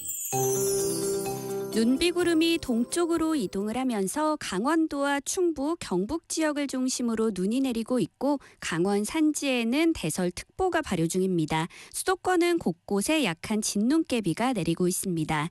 내륙 지역의 눈은 오늘 밤이면 그치겠지만 동해안과 제주도는 내일까지 이어지겠고요. 앞으로 강원 산지에는 10에서 많은 곳은 25cm 이상, 강원 동해안은 3에서 곳에 따라 10cm 이상, 강원 내륙과 경북 북부 지역, 울릉도 독도와 제주도 산지는 최대 5cm, 충북 북부에는 1cm 안팎의 눈이 더 오겠습니다. 전국의 바람도 강하게 불고 있습니다. 오늘 곳곳에는 순간 풍속 시속 55km 안팎의 돌풍이 부는 곳도 있어 주의를 하셔야겠습니다. 기온이 떨어지면서 점점 추워지고 있습니다. 내일 아침에는 서울과 대전 0도, 광주 2도, 대구 4도 등으로 오늘 아침보다 1도에서 3도 정도 낮겠는데요. 하지만 내일 낮에는 서울과 제주 9도, 전주 부산 10도 등으로 오늘보다 1도에서 5도 정도 오를 전망입니다. 한편 대부분 해상에 풍랑특보가 발효 중이어서 조업이나 항해하는 선박은 주의를 하셔야겠고요. 당분간 모든 해안가에는 높은 너울이 몰려오는 곳이 있겠습니다. 현재 서울의 기온은 3.4도입니다. 송소진입니다.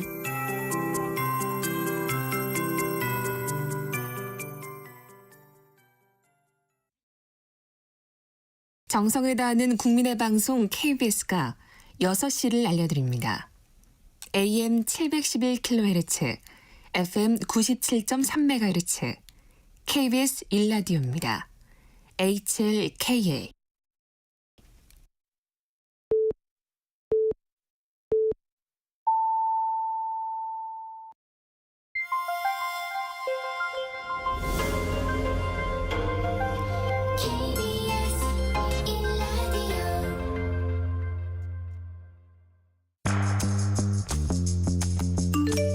여러분은 지금 퇴근길 시사편지 한 장, KBS 1라디오 뉴스레터 K를 듣고 계십니다.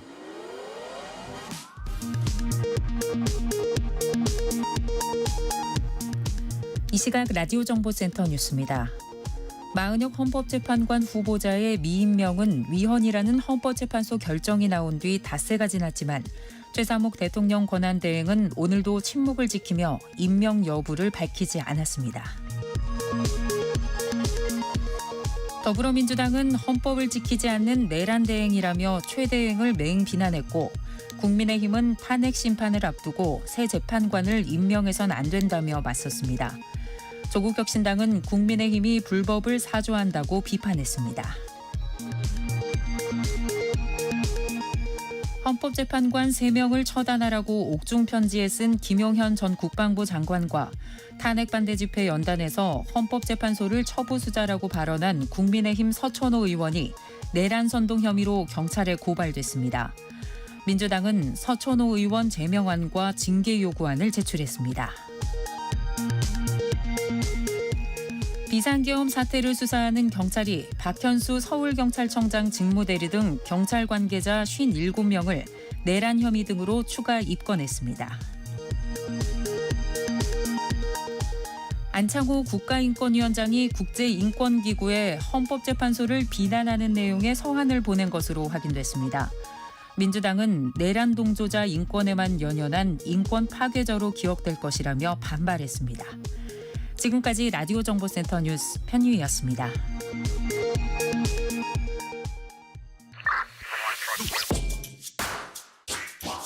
뉴스의 진수를 보여주는 인터뷰, 뉴진수.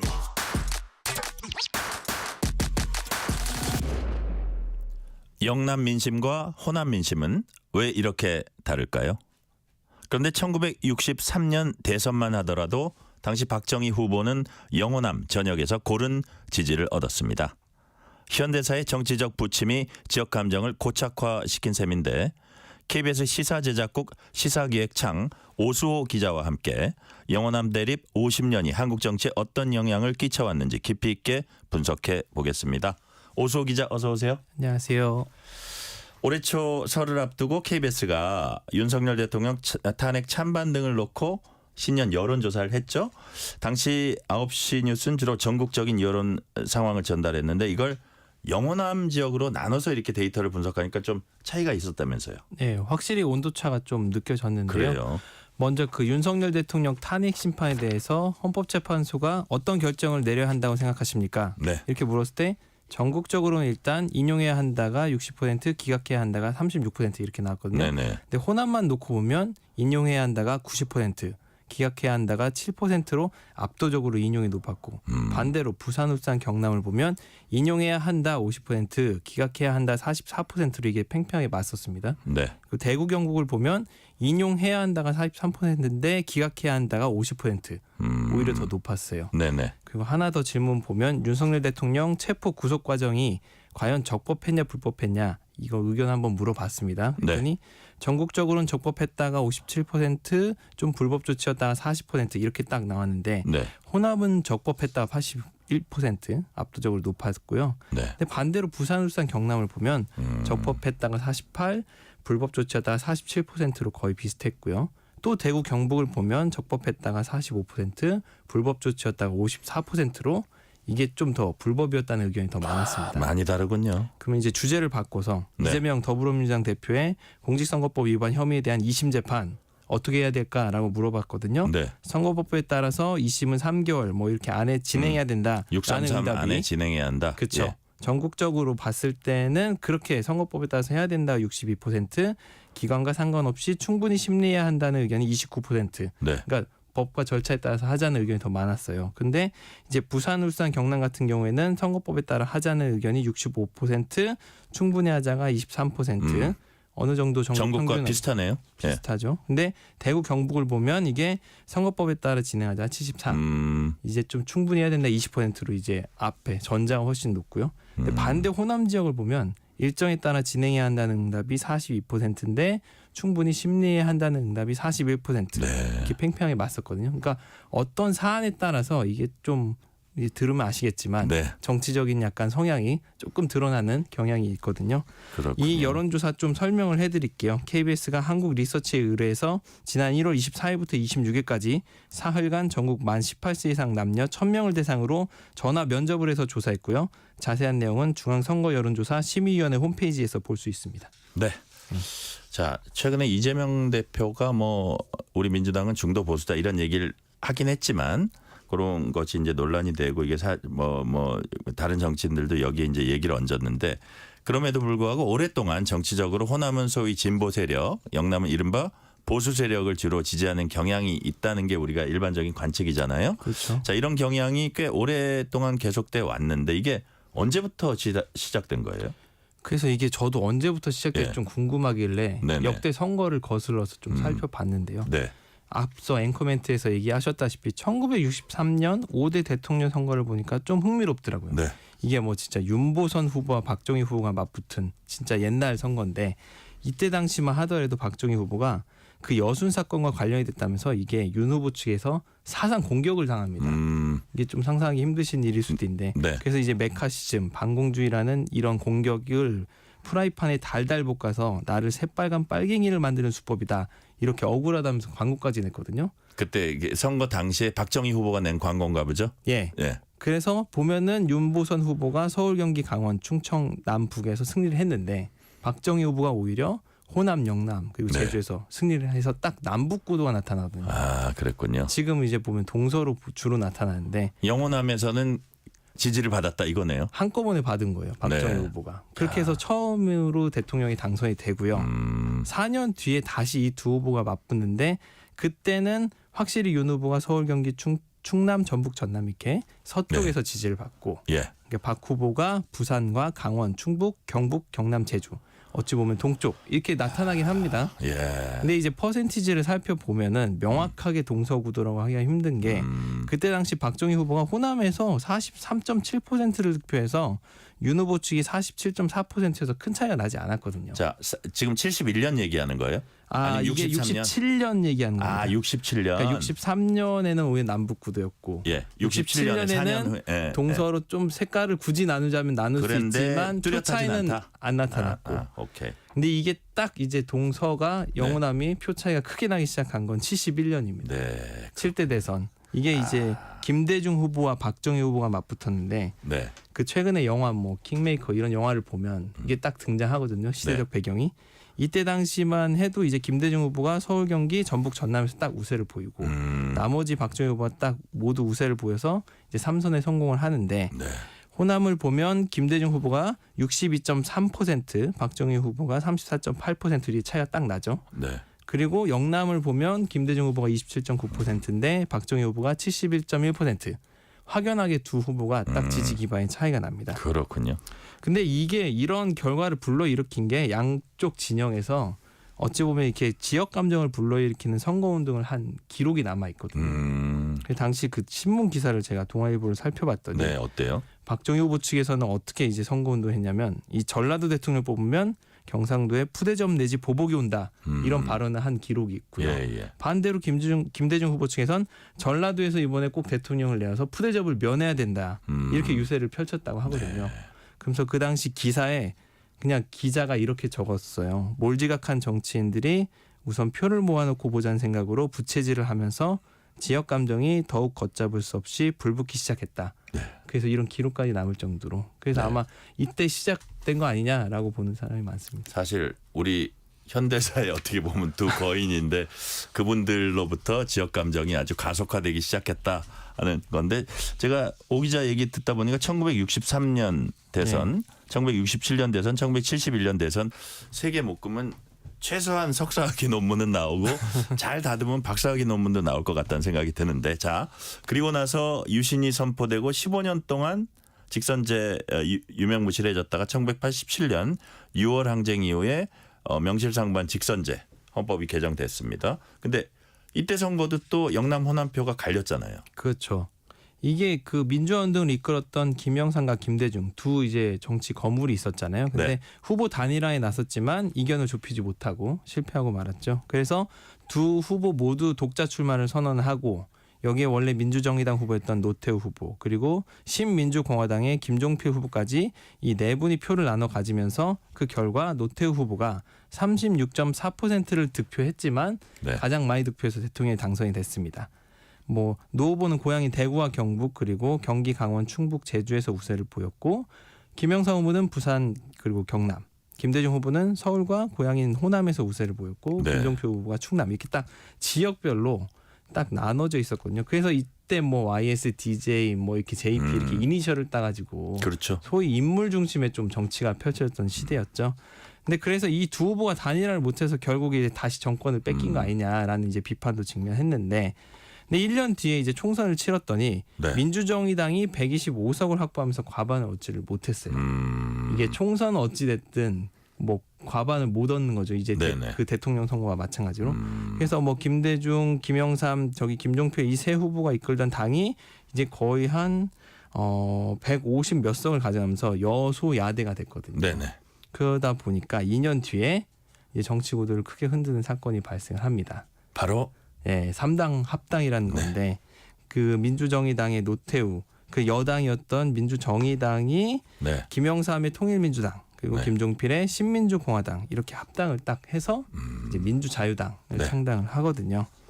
그래서 이제 그 여러 가지 분기점이 있는데 이런 지역 구도에 있어서 첫 번째가 그 1971년 김대중 박정희 대선을 뽑는 사람도 있고 네. 또 어떤 분들은 이 3당 합당을 우리 정치사에 어떻게 보면 분기점으로 이제 꼽는 전문가들도 분기점이죠. 엄청 큰.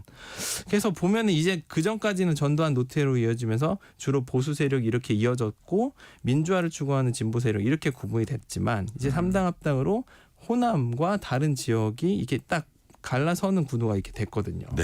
그러면서 사실 전신을 살펴보면 이 민주자유당이 이제 뭐 청취자분들 이렇게 나이가 있으신 분은 알겠지만 신한국당, 한나라당, 새누리당, 자유한국당, 미래통합당 거쳐서 지금 국민의힘으로 네. 주로 계승됐죠. 물론 이제 뭐 탈당한 분도 있고 다시 합친 것도 있지만 평화민주당은 새정치국민회의, 열린우리당, 대통합민주신당들 거쳐서 지금 현재 더불어민주당 이렇게 이어졌는데 우리 정치의 쭉 역사를 보면 이 두 당이 뭐 대선이든 총선이든 1, 2당을 주로 차지하면서 이렇게 엎치락뒤치락 하는 이렇게 그 흐름이 계속 이어지고 있었습니다. 네네. 지금 말씀하신 대로 3당 합당 중요한 정치적 분기점이라고 할 수 있는데 우리 오수호 기자가 이후 치러진 선거에서 영원한 표심이 어땠는지 이제 분석을 했어요. 이거 상당히 힘든 작업이었다고 제가 생각이 됐는데 우선 대선도 있고 총선도 있고 지방선거도 있는데 구체적으로 어떤 선거를 무슨 기준으로 분석을 한 거예요? 이게 좀 고민이 많았습니다. 그러니까요. 기준이 명확해야 되기 때문에 일단 지방선거를 뺐는데 네. 제 이유가 뭐 광역단체장 아시겠지만 예. 뭐 도지사 그리고 시장 뭐 의회 이런 게 선거 종류가 많은데 자 그러면 광역단체장 기준으로 집계를 하려고 봤더니 네. 이게 무소속으로 나온 후보가 많았더라고요. 이분들이 성향상 뭐 국민의힘 계열인지 민주당 계열인지 어느 정도 가늠이 가는 것도 있지만 네. 근데 이분들이 무소속으로 안 나왔으면 안 뽑아줬을 표심도 있는 거잖아요. 네네. 제가 일률적으로 그걸 구분하기 힘드니까 제외를 했고요. 네. 그래서 3당 합당 이후 치러진 대선과 총선 16번 선거를 집계를 했습니다. 근데 이게 지금은 비례대표 따로 뽑고 지역구 따로 뽑는데 이게 비례대표 뽑는 것도 사실 20대 분들은 잘 모르겠지만 이게 2004년부터 시작을 했거든요. 네네.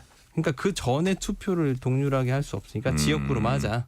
대신 출마를 상대당이 안 하면 그 지역구는 통째로 뺐습니다. 네. 제가 임의적으로 0표 처리할 수는 없는 거니까. 그렇군요. 그래서 영남을 봤더니 국민의힘 계열 정당이 총선에서 평균 53.2, 대선에서 평균 61.2% 득표했습니다. 네. 뭐 절반 넘었습니다. 그리고 이게 보면 아시겠지만 이건 나중에 뒤에 제가 설명을 드릴게요. 네네. 그 추이를 한번 보면은 이게 좀 많이 떨어졌던 게 2017년 대선 때는 38.8%까지 떨어졌거든요. 네. 그 박근혜 전 대통령 탄핵 이후 치러진 선거였는데 그래도 1당을 놓치진 않았고 16번에서 모두 1당을 차지했습니다. 자, 민주당 계열 정당을 보면 총선 평균 25.5%, 대선 평균 22.8%인데 네. 이게 한 10% 되던 게 이제 2002년 대선 때 25.8% 뛰어오르고 네. 그때 보면 이제 그 당시 노무현 후보가 지역감정 깨자에서 출마를 하면서 득표를 확 올렸어요. 근데 그 다음에 다시 10% 떨어졌지만 2012년 총선 때부터 29.5% 하면서 최근까지는 30% 정도 유지를 하고 있습니다. 네. 근데 이제 대구, 경북과 부산, 경남 여론이 조금 차이가 있잖아요. 네네.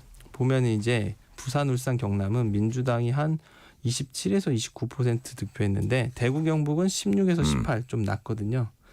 그 이유가 뭘까 하고 제가 전문가들한테 물어봤어요. 네. 그랬더니 일단 부산, 울산, 경남은 이게 산업화가 진행되다 보니까 공단 지역이 많기 때문에 이게 노동자층이 어느 정도 진보 성향이 있으니까 그게 좀 반영이 된 데다 어찌됐든 민주당 계열에서 노무현 전 대통령 이후로 이른바 친노 위주로 꾸준히 공약을 한 게 유권자들에게 좀 효과를 본 것 같은데 대구, 경북 같은 경우에는 뽑고 싶어도 네. 마땅한 후보가 출마한 사람이 없었다. 그래서 이게 득표율이 저조한 거 아니냐. 네. 주로 이렇게 분석을 하시더라고요. 네. 자, 그러면 이제 뭐 예를 들어서 국민의힘 계열에서는 전남 순천에서 이정현, 그다음에 민주당 계열에서 민주당에서는 뭐 대구에서 김부겸.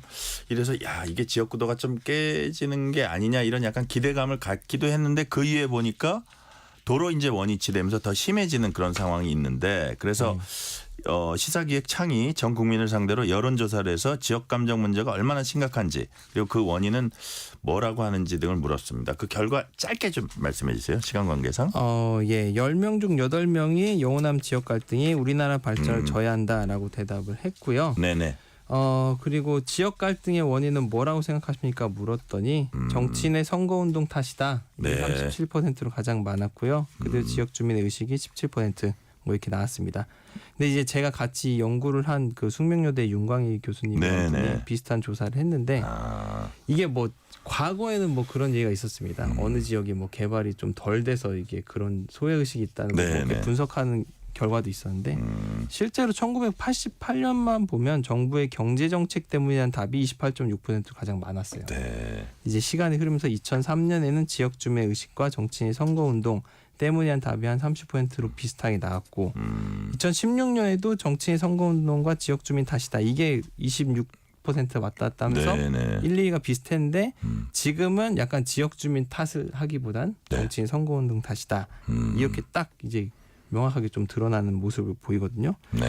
이 여론조사 짧게 설명드리면요. KBS가 한국 리서치에 의해서 지난해 10월 14일부터 18일까지 닷새 동안 그 1000명을 대상으로 인터넷 설문조사한 결과입니다. 참고해 주시기 바랍니다. 네.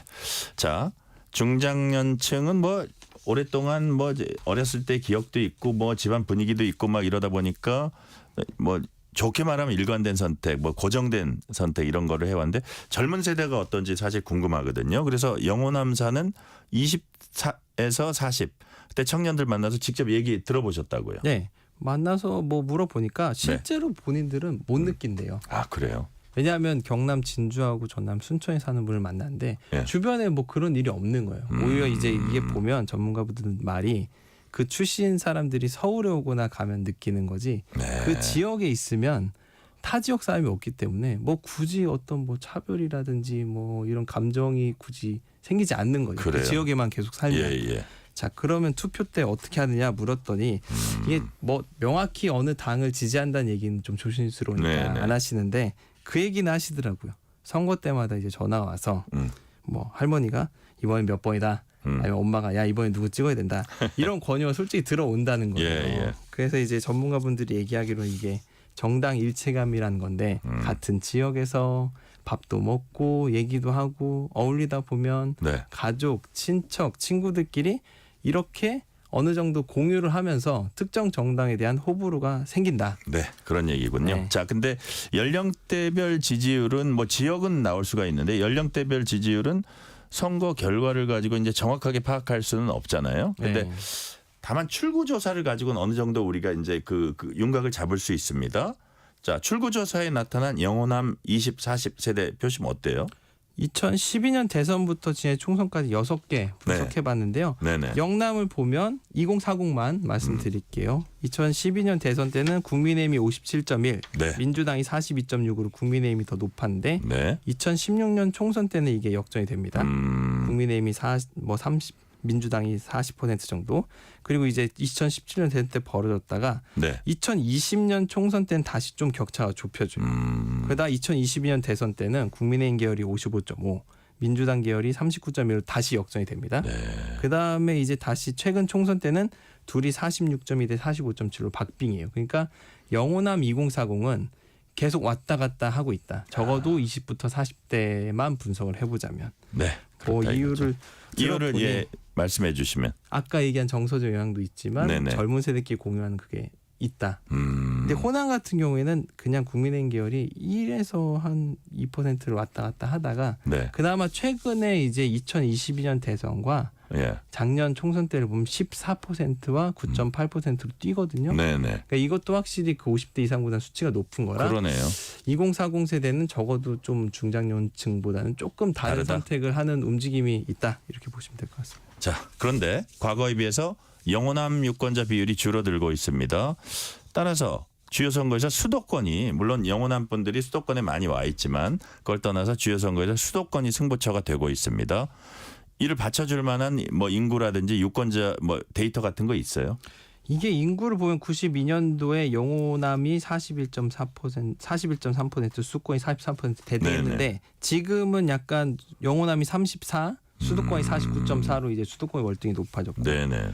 의석수만 놓고 보면 수도권이 지금 지난해 총선을 보면 122석인데 영호남 합치면 93석이거든요. 더 적어졌습니다. 네네. 이제 그러다 보니까 그 영호남 2040도 자기는 솔직히 지역 감정 잘 모르겠고 지역 소멸이 걱정된다. 오히려 일자리 지역 없다. 소멸이 걱정된다. 네. 예. 이게 수도권과 격차 너무 벌어지는데 그래서 좀 이거에 한 목소리를 냈으면 좋겠다라고 얘기를 하시더라고요. 네. 그 전문가도 그 얘기가 이게 지금 영호남 지역 같은 옛날 문제고 수도권 비수도권 갈등이 더 심해질 수 있다. 그래서 이 영남과 호남 모두 좀 전략적인 선택을 할 필요가 있다. 그 얘기를 하시더라고요. 네. 최근엔 계엄 사태를 계기로 권력 구조를 바꾸는 개헌을 하자. 즉 1987년 체제를 바꿔보자. 목소리가 많습니다. 자, 연장선상에서 선거제도를 개편해서 지역감정 문제도 해결하자. 뭐 방법들이 좀 거론되고 있는 것 같아요. 이게 그 한 지역구에서 당선자 1명 나오고 있잖아요. 소선거구제. 네네. 그래서 이거를 2명 이상 하는 중대 선거구제를 하면 아무래도 영남에서도 호남에서도 그 열세인당이 당선자가 나오지 않겠냐라고 네. 얘기를 하는데 이제 문제는 그러면 의원수를 좀 늘려야 되기 때문에 예. 근데 이제 뒤에 좀 설명드릴게요. 비례대표도 46석이건 늘려서 권역별로 이제 득표율대로 뽑자 이런 얘기가 나오는데 본래 정치개혁은 의원수 줄이는 건데 그죠? 거기에 좀 역행하니까 이거를 어떻게 좀 합치시킬지가 쉽지는 않겠네요. 그것도 그렇고 근데 그 전문가분도 그 얘기 하시더라고요. 근데 네. 선거법이 통과되려면 국회의원들이 통과를 해야 되는데 그러면 현역 의원들이 자기를 희생하면서 그러니까 현역 의원들을 보장하면서 예. 의원 수를 늘리는 게 합리적인데 그러면 국민 여론이 반발이다. 그 그러니까. 얘기를 하시더라고요. 그 딜레마가 있죠. 예. 그리고 뭐 대선 같은 경우 좀 말씀드리자면 네네. 이게 지금 1, 2 후보, 그러니까 여러 후보가 나오는데 예를 들어 과반을 얻지 못하면 네. 이게 두 후보만 올라가서 다시 선거를 치르는 결선 투표제 하자. 결선 투표제를 하자. 대선 네. 결선 투표제. 네. 아. 그러면 지금 약간 우리가 국민의힘과 민주당, 영남, 호남을 위주로 이게 구도가 잡혀져 있는데 네. 그래서 제3 세력이 나와서 예. 뭐 어쨌든 완주를 못하더라도 내가 이 후보와 연합하겠다라는 것만으로 어떤 목소리를 낼 수 있고 나중에 인사라든지 어떤 정부 구성에 있어서 일정 지분을 가질 수 있으니까 이렇게 하면 좀 영호남 지역 대립 그리고 뭐 더 나아가 진보 보수 좀 대립이 그다음에 완화되지 양당 않겠냐. 정치의 폐해도 줄일 예. 수 있다 그런 얘기네요. 그렇죠. 뭐 그런 얘기를 하시는 분들도 있더라고요. 네. 예. 자, 지금 말씀하신 거는 대선 같은 데는 표가 더 결집하는 경향 나타나니까 좀 이걸 완화할 방안으로 뭐 결선 투표제까지도 이제 방안이 나오고 있다. 뭐 그거의 현실화 여부는 이제 둘째 치고라도 뭐 이론적으로 그렇고요. 그냥 네. 또 하나 말씀드리자면 자금 대선 힘들면 지방선거에 한번 도입을 먼저 시험적으로 네, 광역 대선은 너무 자치단체 좀 이게 리스크가 크니까 그렇죠. 지방선거에 한번 해보고 네. 이게 그 과연 현실성이 있을까를 한번 해본다 이거죠. 그렇죠. 그래서 이제 뭐 그럼 뭘로 할 거냐면 광역자치단체장 있잖아요. 도지사라든지 뭐 이제 광역시장이라든지 그렇게 한번 해보자는 의견도 있고 아니면 지금 광역단체장, 기초단체장, 뭐 지역의회 한 번에 선거를 치르니까 네. 이게 선거가 흐름을 타면 그리고 대통령의 지지율 영향을 받기 때문에 어느 지역에서 한 당 이걸 싹 독점을 하는 것도 좀 문제다. 네. 그럼 이제 지자체 장부터 의회까지 다 같은 당이면 견제가 안 되잖아요. 그래서 이것만이라도 나눠서 한번 치러보면 네. 이게 좀 대립도 완화되고 영호남 대립 구도도 완화될 수 있지 않겠냐 그런 얘기를 하시는 분들도 있더라고요. 네. 영호남의 지역 감정 이런 문제 어떻게 하면 또 완화시킬 수 있을지, 그러니까 극심한 정치 양극화를 어떻게 하면 해소할 수 있을지 지금 오늘 이 시간에 오수호 기자와 함께 이런저런 아주 다양한 그 각도로 많이 얘기를 나눠봤는데요. 오 기자도 이번 취재 통해서 많이 느꼈을 것 같아요. 기본적으로 지역 주민들의 자유선택인데 왜 굳이 이걸 고쳐야 하는지, 이런 영호남 대립 구도가 왜 해결돼야 하는지 마지막으로 약간 뭐 요약이라 그럴까요? 마지막 한 말씀 해주세요. 그 어떤 전문가분이 그 얘기 하시더라고요. 지역 네. 감정이 나쁜 거 아니다. 자연스러운 현상일 수도 있다. 뭐 축구팀끼리 서로 겨루는 거 보세요. 맞습니다. 그죠? 뭐 레알 마드리드랑 FC 바르셀로나. 네. 이게 어느 나라나 있는 현상인데. K리그도 엄청 열광적이더라고요. 그쵸? 요즘. 예. 근데 이제 스포츠면 모르겠는데 정치의 투표에 있어서 이게 네. 어떻게 보면 세대, 성별 그리고 예를 들면 본인이 노동자일 수도 있고 예를 네. 들면 자영업자일 수도 있고 내가 가지고 있는 특성은 다양하잖아요. 근데 문제는 그런 걸 모두 이제 매몰될 정도로 네. 어느 지역이 어느 정당을 뽑는 게 우리 사회에 해결돼야 될 문제가 해결이 안 될 수 있다 얘기하시더라고요. 지역 소멸 그래요. 같은 경우도 뭐 영호남 문제뿐만 아니라 네. 전 지역의 문제고 이게 양극화 문제, 그 고령층에 대한 지원 문제, 국민연금 개혁, 노동개혁 이게 많은데 네. 일단 두 당이 한쪽에서 고정표를 얻고 나머지 어디서 얻을 것인가 계산을 하면 네. 정책을 이제 차별성을 안 두고 비슷하게 따라가기도 하고 그러면서 또 아무 큰 잘못을 해도 또 지지를 받을 수 있다는 약간 믿음을 주면서 이게 우리 정치의 좀 고질적 문제가 해결이 안 된다. 그렇게 얘기를 하시더라고요. 네. 자, 오늘 말씀은 여기까지 듣겠습니다. 지금까지 KBS 시사제작국 오수호 기자였습니다. 오수호 기자가 취재해서 제작한 시사기획창 영호남 대립 50년. 이젠 지역 소멸이 걱정편은 KBS 뉴스 홈페이지와 유튜브를 통해서 다시 시청하실 수 있습니다. 자, 오 기자 수고 많았습니다. 감사합니다.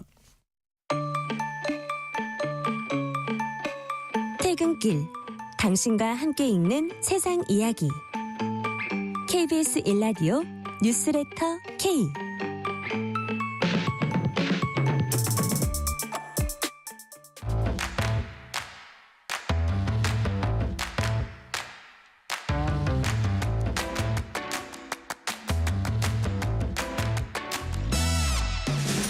오늘 가장 뜨거운 뉴스, 화제 소식 쏙쏙 골라서 전해드립니다. 뉴스레터 브리핑. 오늘은 한국일보 김도형 기자 나오셨습니다. 김도형 기자님 어서 오세요. 안녕하세요. 자, 오늘부터 의과대학 대부분이 개강했습니다. 근데 의대 증원에 항의하는 학생들은 여전히 수강 신청하지 않고 있죠. 예, 그 전국 의과대학 40곳 중에 10곳의 수강 신청 인원이 전무한 것으로 나타났습니다. 아, 그래요? 예, 지난달 25일을 기준으로 했을 때 전국 의대의 수강 신청 인원이 4,219명이거든요. 신입생부터 본과 4학년까지 모든 학년에서 수강 신청을 한 사람이 한 명도 없는 의대가 10곳이나 된다는 뜻입니다. 전국 의대생이 대략 2만 명 정도 되는데 수강 신청을 한 인원이 20% 정도 되는 걸로 추산이 됩니다. 네. 이 때문에 의대 40곳 중 5곳은 개강을 연기하기로 했습니다. 다만 이달 중에 추가로 수강 신청을 받기 때문에 인원이 늘어날 가능성은 있습니다. 네. 와, 수강 신청 그 상황이 아주 매우 저조한데 그렇지만 어쨌든 뭐 추가로 늘어날 가능성이 없지는 않다는 말씀해 주셨고요. 그렇다면 이에 대해서 정부는 어떤 대응 방안 같은 거 갖고 있습니까? 예, 정부는 작년에는 1학년 휴학을 사실상 허용을 했는데 네. 올해에는 원칙에 따라 대응할 방침입니다. 아, 그래요? 예, 서울대와 건양대를 제외한 전국의 모든 의대는 1학년 1학기 휴학을 학칙으로 금지를 하고 있는데요. 이 때문에 이제 휴학을 못하게 한다는 거죠. 네네. 교육부는 의대 2025학번은 증원을 알고 입학했기 때문에 증원을 이유로 한 수업 거부의 명분이 없다면서 수업을 거부하는 2호학번에겐 대학이 반드시 학칙을 엄격히 적용하겠다고 했습니다. 네. 신입생들의 수업 참여를 이끌어내려는 압박성 메시지입니다. 학칙은 학교에 따라 좀 다른데요. 엄격한 경우에 1학년 1학기 휴학을 했을 때 제적까지 당할 수 있습니다. 1학년 1학기에 휴학을 하면 제적까지 당할 수 있다? 예. 네. 그 정부는 또 동맹 휴학증인 2, 4학번에 대해서도 작년처럼 학사 유연화로 집단 휴학을 인정하는 일은 없다는 입장입니다. 네. 교육부는 올해 휴학생이 돌아오지 않으면 사실상 의대 교육이 불가능하기 때문이라며 올해는 절대로 동맹 휴학 같은 것은 할 수 없을 것이라고 강조했습니다. 네. 정부가 이처럼 단호한 대응을 밝혔는데요. 최상목 대통령 권한 대행은 다소 유화적인 메시지를 냈습니다. 그래요? 예, 최 권한 대행은 오늘 국무회의에서 정부는 원칙과 가치를 지키면서 의학 교육 정상화와 질적 제고를 위해 의료계, 의료교육계와 충분히 소통하며 지원하겠다고 강조하면서 국민의 생명을 책임질 인재들이 하루빨리 학교로 돌아오길 진심으로 바란다고 했습니다. 자, 아까 김 기자 얘기 들어보니까 뭐 제가 보기엔 이제 앞에 설명한 거는 교육부예요. 교육부는 상당히 좀 엄격한 그리고 막 뭐라 그럴까 강력한 어떤 대응 방안이라 그럴까 이런 것들을 견지를 했는데 최상목 대통령 권한대행 얘기를 보니까 또 소통도 하고 유화적인 메시지 이 두 가지가 다 섞여 있다고 봐야 되겠네요. 예, 맞습니다. 네네. 자, 다음은 국제 소식입니다. 얼마 전 백악관에서 열린 미국 우크라이나 정상회담이 거친 말싸움 끝에 노딜로 끝났습니다. 뒤끝이 있는 트럼프 대통령, 어떻게 보면 뒤끝이 장렬하는 트럼프 대통령이 우크라이나에 대한 모든 군사 지원을 중단하도록 지시했다. 이런 보도가 나왔어요. 예, 그 앞서 트럼프 대통령이 젤렌스키 대통령과의 정상회담이 파행된 뒤에 당신이 합의하지 않으면 우리는 빠질 것이다. 네. 우리가 빠지면 당신은 홀로 끝까지 싸우게 될 것이라는 취지로 언급을 했었는데요. 네네. 굉장히 강력한 액션이 나온 셈입니다. 예. 내용을 좀 보면요. 우크라이나 지도자들이 평화를 위한 성실한 약속을 입증했다고 트럼프 대통령이 판단할 때까지 미국이 현재 제공 중인 모든 군사 원조를 멈추기로 했다는 내용입니다. 네네. 트럼프 대통령은 이 같은 명령을 피트 헤그세스 국방부 장관에게 내렸다고 외신들이 보도하고 있습니다. 비행기 또는 배편으로 운송 중인 무기나 폴란드 등 3국에서 인도를 기다리고 있는 물자 등 우크라이나에 도착하지 않은 모든 군사 원조가 멈추게 된다고 합니다. 네. 특히 우크라이나는 무기의 20%를 미국의 지원에 의존하는 걸로 알려졌는데요. 에이테크스 같이 러시아 본토를 타격할 수 있는 장거리 무기를 사용하려면 미국의 지원이 절대적인 상황입니다. 네. 그리고 트럼프 행정부는 또 일론 머스크가 운영하는 인공위성 기반 인터넷 서비스 스타링크 지원 중단도 검토하는 것으로 알려졌는데요. 네. 이 경우 사실상 통신이 마비되는 수준이라서 우크라이나 군이 각종 작전에서 큰 어려움을 겪게 될 것으로 보입니다. 그러니까요. 자, 김 기자 그때 거의 이제 생방송인데 트럼프하고 젤렌스키하고 어떻게 정상회담 이렇게 오픈된 공개된 정상회담에서 정상들끼리 그렇게 싸우는 거 본 적이 있습니까? 사실상 처음이죠. 그죠? 예. 어땠어요? 저는 너무 놀라서 그것도 또 하나의 초현실이다 이렇게 생각을 했는데 네. 그래서 뭐 분명히 제가 아까 그런 표현을 썼습니다만 트럼프 대통령이 뒤끝 장렬이다. 뒤끝이 아주 있다. 이렇게 생각을 했는데 지금 아니나 다를까 군사 지원을 중단하도록 지시했다. 이게 이제 현실화됐다고 봐야 되네요. 실제로 현실화될지는 좀 지켜봐야 될 것 같은데요. 이게 엄포인지 예. 어느 정도까지. 근데 굉장히 가능성이 높은 상황이라고 가능성 높고 어떤 형태로건 큰 불이익은 있을 것 같다. 이렇게 예상할 수 있는 거 아니에요? 예, 맞습니다. 그렇죠. 예. 어떤 형태로건 큰 불이익이 있을 것 같다는 생각을 저희가 하게 되고 자 그럼 제가 질문을 좀 이어갈게요. 트럼프 대통령이 우크라이나의 평화를 위한 아까 이제 말씀을 듣다 보니까 그런 표현을 하셨어요. 우크라이나 평화를 위한 성실한 약속을 원한다 이렇게 이제 볼 수 있는 건데 근데 이 진짜 그 의중이 뭔지 그 트럼프 대통령 의중이 뭔지 평화를 위한 성실한 약속 이게 무슨 뜻인지 좀 뭐예요? 이 부분은 어떻게 되는 거예요? 사실 그게 다들 궁금해하실 것 같은데요. 네네. 현재까지 이 평화를 위한 성실한 약속에 대한 트럼프 대통령의 정확한 의중은 알려지지 않았습니다. 그래요? 다만 저희가 좀 추정을 해볼 수 있는 게 미 정부 당국자의 발언인데요. 젤렌스키 대통령이 광물 협정에 서명하는 것만으로 무기 지원 조건이 충족될지는 불확실하다고 설명했습니다. 네. 노딜로 끝난 그 광물 협정이 타결이 되더라도 무기 지원을 재개할지는 좀 불투명하다라는 뜻으로 읽히고요. 예를 들어서 그 얘기는 우크라이나가 미국 쪽에 뭔가를 더 한다거나 아니면 지금 우크라이나는 가장 지금 우려하는 게 러시아와 그러니까 우크라이나를 거의 배제한 채 평화협정을 맺어가지고 이 부분이 완전히 배제되는 거 플러스 그다음에 그 이후에 자기 나라 안보는 유럽과 미국이 좀 지켜주길 바라고 있는데 지금 트럼프가 이제 모든 걸 돈의 관점에서 보는 대외 정책 때문에 그것도 엄청 불안한 거거든요. 그래서 갔다가 자기 말을 하다 보니까 흥분을 해가지고 이렇게 싸우게 된 거잖아요. 그래서 그런 부분이 좀 작용을 하는 것 같아요. 예, 그렇고 그 내용을 보면은 월스트리트 저널도 이제 익명의 미국 정부 고위 관계자를 인용해 보도했는데요. 트럼프 대통령은 종전이 멀었다는 젤렌스키의 말에 분노를 했다면서 우크라이나는 미국이 심각하다고 생각하지 않는 것 같다. 그래서 시위를 할 필요가 있었다라고 말합니다. 앞서 트럼프 대통령도 종전이 멀었다는 젤렌스키 대통령의 발언 보도를 소셜 미디어에 올리면서 이제 더 이상 참지 않겠다는 취지로 언급을 했었는데요. 말씀하신 것처럼 이제 종전 계획을 받아들여라라는 엄포로 보입니다. 네. 그러니까 이제 이 젤렌스키 대통령이 지금 엄청나게 막 심리적 위축을 받고 있을 것 같고 그래서 팍스뉴스 같은 그런 미국 언론에 출연을 해서 다시 그거를 주워 담으려는 얘기를 이런 거 나오기 전에 이미 그런 것들을 막 하는 것만 봐도 자 우크라이나가 트럼프 취임 이후에 상당히 궁지로 몰리고 있다 이런 것들을 저희가 볼 수 있고요. 자 다음 소식으로 넘어가겠습니다. 내일이면 개구리가 겨울잠에서 깨어난다는 경칩입니다. 봄이 오는 소식은 반갑습니다. 그렇지만 다른 한편으로는 봄이 되면 꽃가루 알레르기 이거 고통받는 분들 많아요. 우리나라 국민들이 그런데 주로 어떤 알레르기로 고생하는지 그 내용이 밝혀졌다면서요. 예, 다들 꽃가루 알레르기가 제일 많다라고 생각을 하실 것 같은데 그것과는 조금 다른 연구 결과가 나왔습니다. 어떤 내용이었죠? 가천대 길병원 강성윤 교수팀의 연구 결과인데요. 가장 많은 게 북아메리카 집 먼지 진드기 알레르기라고 합니다. 그렇군요. 예, 2018년부터 2020년까지 성인 19만 6천여 명을 대상으로 실험을 했는데 전체 대상자 중 34%가 북아메리카 집 먼지 진드기의 감장률이 높은 것으로 나타났다는 겁니다.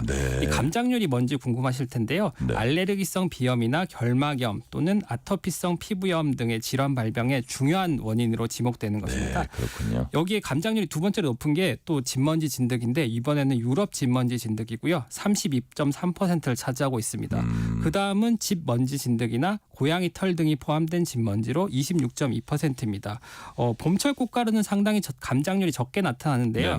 자작나무 꽃가루가 8.2%, 참나무 꽃가루가 4.5%의 감장률을 보였습니다. 강 교수는 봄, 가을 꽃가루 알레르기로 고생하는 사람들이 많지만 사실 가장 알레르기 위험에 노출되는 원인은 집먼지 진드기라고 설명을 했습니다. 집먼지 진드기 알레르기. 이거를 지금 들으시는 청취자 여러분들 좀 주목하시기 바랍니다. 집먼지 진드기 알레르기. 이게 이제 많다고 하는데 그렇다면 봄철 알레르기 피해 줄이려면 어떻게 해야 돼요? 예, 일단은 청소와 환기가 중요합니다. 네. 가장 기본이 되는 건데요. 집 먼지 진드기의 성장 적정 온도가 섭씨 18도에서 27도 사이고요. 습도가 50% 이상이라서 평균 실내 온도를 20도 전후로 맞춰주시고요. 네. 실내 습도는 40% 정도를 유지해야 합니다. 실내 습도 40%. 예, 또 카펫이나 소파, 매트리스, 옷 등의 습도도 관리를 해야 됩니다. 연구진은 집 먼지 진드기는 환기를 적게 시키는 밀폐된 실내 공간에서 매우 높게 나타난다며 네. 알레르기 증상은 집 먼지 진드기에 장기간 노출되기 쉬운 밤이나 기상 직후에 빈번하게 나타난다고 설명했습니다. 네, 그렇군요. 당연히 청소도 필수인데요. 헤파 필터가 장착된 진공 청소기를 사용하고 천으로 된 소파나 커튼, 장난감 등은 피하는 게 좋습니다. 또 매주 55도씨 이상의 물로 침구류를 세탁하는 것도 도움이 많이 됩니다. 네. 또 꽃가루 알레르기도 많이 겪으시게 될 거잖아요. 그러니까요. 예, 이 부분에 대해 좀 설명드리면은 따뜻하고 건조한 오전 시간대 외부 활동을 삼가는 게 좋고요. 네. 꽃놀이를 갈 때는 마스크를 착용하고 나들이 후에는 반드시 샤워해 외부의 오염 물질을 씻어내야 합니다. 네. 오늘 말씀은 여기까지 듣겠습니다. 지금까지 한국일보 김도형 기자였습니다. 김도형 기자님 감사합니다. 감사합니다.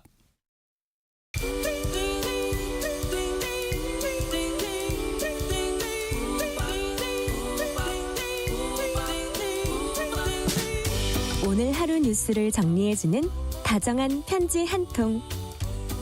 KBS 일라디오 뉴스레터 K.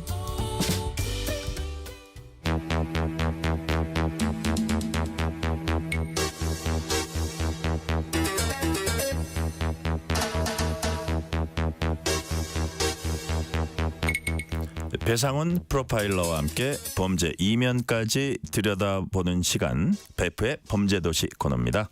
오늘도 배상훈 프로파일러 나오셨습니다. 어서 오세요. 안녕하세요. 오늘은 사이버 레카에 대해서 알아봅니다. 레컨지, 레칸지 뭐 언론에서 이제 혼용을 하고 쓰고 있는데 일단 저는 사이버 레카라고 이제 일단은 발음을 하고요. 주로 유튜브에서 유명인들에 대한 허위 사실을 포함한 소문 퍼뜨리거나 혐오 조장하는 사람들입니다. 지난해 유튜버 찌양의 개인사를 빌미로 협박했던 유튜버들이 있었습니다. 이런 사이버 레카들 지금도 여전히 활동하고 있어요? 예, 그렇습니다. 네. 형태로는 세 가지가 있고요. 암약하고 있는 데가 따로 있고 아마 이들의 출신을 생각하면 깜짝 놀라실 겁니다. 네. 사이버 파파라치가 가장 많이 보이실 겁니다. 예를 들면 뭐 전직 기자 출신인데 사실은 옐로우 페이퍼 같은 형태로 하는 그런 유튜버들도 뭐 기억나시는 사람이 있을 겁니다. 그런 사람들이 주로 이제 끌고 가고 이게 레카라는 게 뭐냐면 기본적으로 사고가 나면 거기서 먼저 도착해서 사건을 따먹고 그다음에 그걸 가지고 뭘 붙여서 또 하는 겁니다. 그러니까 3단계가 존재합니다. 사이버 파파라치가 있고 그것을 부풀리고 음모론적으로 조작하는 두 번째 단계가 있고요. 그 집단들이 있고 이것을 무분별로 확산시키는 세 번째가 존재합니다. 형태적으로는 세 번째고요. 이들의 출신은 대부분 뭐 전직 기자들이라거나 아니면 가장 많은 거는 사기 피해자들이 많고요. 전직 기자라는데 저하고는 다른 기자죠. 전혀 다른. 그러니까 말하자면 이건 기자라고 부를 수 없는 사람들인데 기자라고 본인들이 언론인이라고 참칭하는 형태죠. 그리고 이제 가장 하는 것이 이제 법조 브로커 옆에서 존재하는 사람들도 있고 그리고 이제 특히 이제 기획사, 연예 기획사에서 소위 이걸 표현이 좀 온짱이라고 이거 뭐라고 하죠? 운전수? 그럼 그렇게 부르지만 사실은 잡다한 일을 하면서 도와주는 연예계의 뒷얘기를 알고 있는 사람들을 중심으로 이런 쪽에 하는 사람도 있고요. 그리고 특정한 공간이라고 하면은 이제 어떤 특정한 그 오피스텔이 몇몇이 있는 데가 있습니다. 이 사람들이 존재하는 이런 쪽에 한 형태적으로 출처적으로 이렇게 있는 것이 존재하고요. 이것이 이제 딥페이크랑 연결이 되고 조작 영상을 만들기도 하고 그리고 마치 이제 참 언론, 정의 언론을 이렇게 참칭해서 이렇게 만들어내는 것도 존재하고요. 특히 이제 보시는 거 아시겠지만 김세론 씨의 사망을 전후해서 김세론 씨를 괴롭혔던 그 유튜버가 존재하죠. 그 유튜버는 사망 전에는 엄청나게 공격을 했다가 사망 이후에는 마치 김세론 씨를 자기가 매우 아주 그냥 애달게 여겼다는 식으로 네. 얼굴을 바꾸는 그런 이게 뭐 돌변을 했어요. 돌변하는 건 뭐 우스운 얘기죠 이 사람들한테는요. 그리고 아시다시피 이제 유튜브 뻑가에 대한 얘기는 잘 아시는 것처럼 네네. DJ 잼미 사망 사건과 관련돼 있는 거고요. 예. 찌양 사건에 관련된 구제역 카라큘라 얘기는 다 알려진 사실이고요. 네. 자, 지금 말씀하신 것 중에 찌양 사건은 사회적 파장이 컸던 만큼 그 수사와 재판도 이제 관심 속에 진행됐습니다. 얼마 전에 관련 레카 유튜버들 1심 재판 결과가 나왔죠. 넷 다 진짜 처벌을 받았습니다. 네네. 구제역은 1심에서 징역 3년을 선고받았고요. 네. 법정 구속이 됐습니다. 아, 네. 공갈 혐의입니다. 네. 돈을 갈취한 거고요. 네. 주작감별사는 징역 1년에 집행유예 3년이고요. 그다음에 카라큘러 같은 경우도 크로커다일도 같은 경우도 1년에 집행유예 3년 네. 다 유죄 판결을 받았습니다. 그렇군요.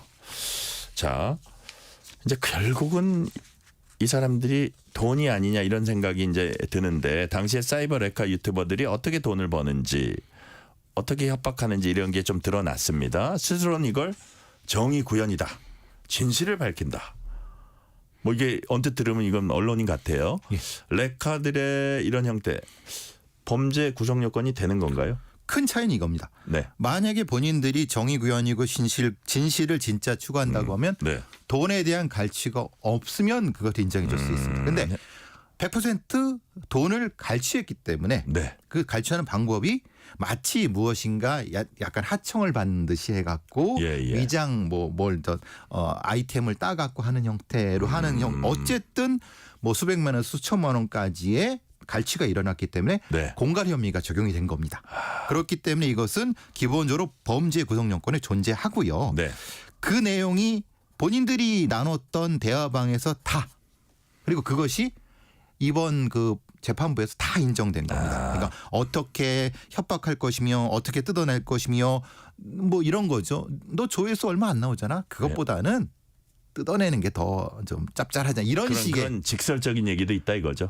가르쳐 주는 거죠. 야, 그래요. A라는 사람이 B라는 사람 마치 선배인 양. 그래서 이들이 하나의 어떤 생태계를 형성하는 그러니까요. 이런 형태가 되는 겁니다. 그러니까 그 당하는 사람은 그게 이제 일반인이 됐건 유명 유튜버가 됐건 뭐 인플루언서가 됐건 아니면 연예인이 됐건 괴로운 거네요. 당연히. 그렇죠. 차등져서 공격을 하는 것 같습니다. 그러니까요. 유명인은 유명인대로, 그러니까요. 일반인대로 방식을 달리해 갔고요. 자, 관련되는 질문을 한번 드려볼게요. 말씀드린 대로 이들이 노리는 표적도 연예인, 유튜버, 일반인 등까지 점점 이제 넓어지고 있는 추세라고 하는데, 자 프로파일러님 보시기에 사이버 레카 시장 어느 정도 규모로 좀 파악이 되는 게 있습니까? 뭐 정확한 건 아니더라도. 근데 이제 그것이 수익 자체를 보면은 예를 들면 이런 겁니다. 네. 걸그룹 아이브의 장원영 씨를 상대로 한 그 탈덕 수용소 운영자를 그 예를 들으면요. 네.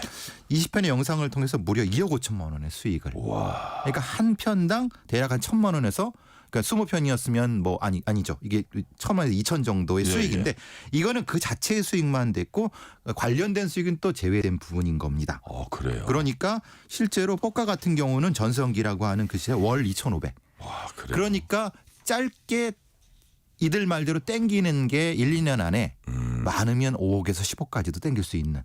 그러니까 굉장히 돈이 되는 그만큼 자극적이고 공격적이고 매우 심각한 이런 거죠. 뻑가 같은 경우는 그 잼미를 공격한 다음에 잼미 사망 전만 한 게 아니라 잼미 사망 이후에도 공격을 한 겁니다. 아, 그래요. 마치 이것을 사실을 보도해냈냐 이렇게 해버리니까 너무 비도덕적인 거 아니겠습니까? 무려 400만의 조회수를 해갖고 1억 원 이상의 수익을. 그러니까 시장 자체가 실제로 이렇게 생각하면은 수백억이 넘는 시장이라고 볼 수 있습니다. 그래요. 그렇죠. 예. 자, 남을 괴롭혀서 이게 이제 수익을 얻는 사실상 갈취하는 이런 그 구조인데, 자, 쯔양 사건도 그렇지만 최근에 이제 신상이 공개된 유튜버도 있었고요. 고소고발도 이어지고 있습니다. 그런데도 이들이 사이버 레카 행위 계속하는 이유는 아무래도 수익, 돈이라고 봐야 되나요? 손해와 수익에서 수익이 절대적으로 많다는 겁니다. 아, 그래요. 손해라고 해봤자 뭐 벌금 정도? 네. 근데 그건 기껏해야 많아야 1,000만 원도 안 됩니다. 그래요. 근데 수익은 억 단위가 넘어요. 와, 근데 그게 사실은 그 피해자들의 고통은 상당히 큰데 그렇다면 법망이 좀 느슨하다고 봐야 되나요? 너무 느슨하죠. 그래요? 근데 그 느슨한 것은 기본적으로 유튜브라고 하는 네. 구글 본사가 흔히 말하는 공급이니까 네. 어떤 유튜버가 자신의 신상을 숨기려고 하면은 신상을 찾아내려고 하면은 미국 본사, 그러니까 캘리포니아 본사에서 소송을 해야 돼요. 아, 복잡하군요. 그럼 미국 본사에 있는 미국 변호사를 고용을 해야 되겠죠. 네네. 그러면 그 고용이 한두 푼 들겠습니까? 그러니까 비용이 드는 거고, 그러니까 이거 피해자는 비용이 굉장히 많이 드는 거고, 네. 대신 가해자들은 수익은 많은데 손해는 적은.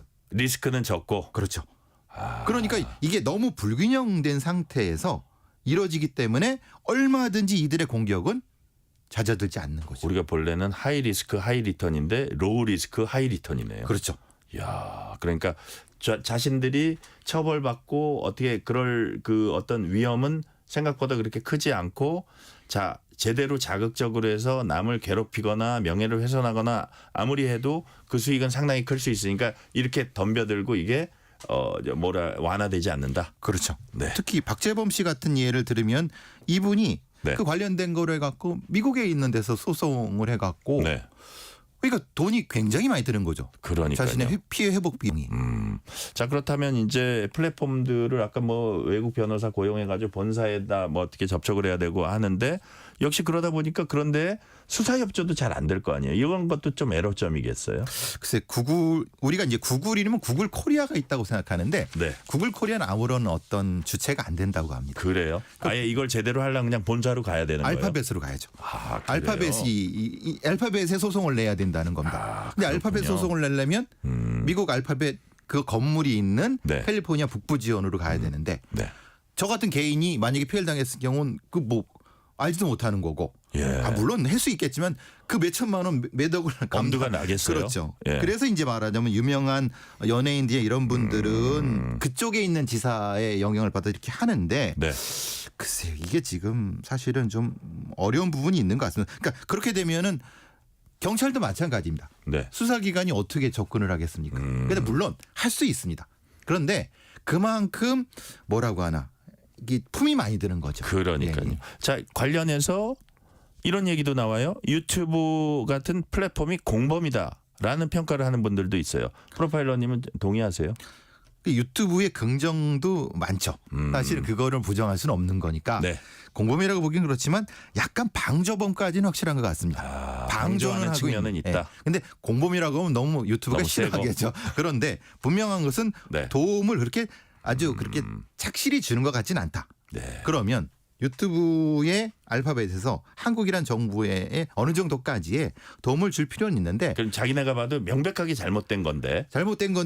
네. 그들이 얻는 수익도 만만치 않다는 겁니다. 아 그래요. 그러니까 그렇게 조회수가 올라가고 막 그러면은 알파벳이라고 하는 회사가 얻는 수익이 막대하기 때문에 함부로 이걸 커트를 못 되는 그리고 거죠. 내가 보기에는 우리나라뿐만이 아니라 우리나라가 좀 심할지 몰라도 전 세계적으로 보면 이런 것들을 자기네가 규제하는데 같이 동조를 하다 보면 전 세계적인 측면에서 보면 약간 그것을 위축시키는 그렇죠. 그런 것도 걱정할 것 같아요. 그리고 경쟁 업체가 있지 않습니까? 그러니까요. 그러니까 경쟁 업체와의 관계 속에서 경쟁업체들은 좀 자극적으로 나가는데 그렇죠. 그런 어떤 사업적인 부분도 있을 수 아무래도 있고. 좀 네. 그러니까 그것을 균형을 맞춰야 된다는 건데 네. 미국 정부의 도움도 많이 미국의 주정부의 도움도 필요하다는 거죠. 네네. 그러면 프로파일러님 그 제도 고치거나 수사하는 데 있어서 이 레커들이 뭐 아무리 좀 리스크가 적다고 지금 느낀다 그래도 피하고 싶은 부분을 제대로 조준하면 그래도 재발 방지에 좀 도움이 되지 않을까 생각도 드는데 레카 유튜버들이 제일 좀 두려워하는 건 어떤 게 있을까요?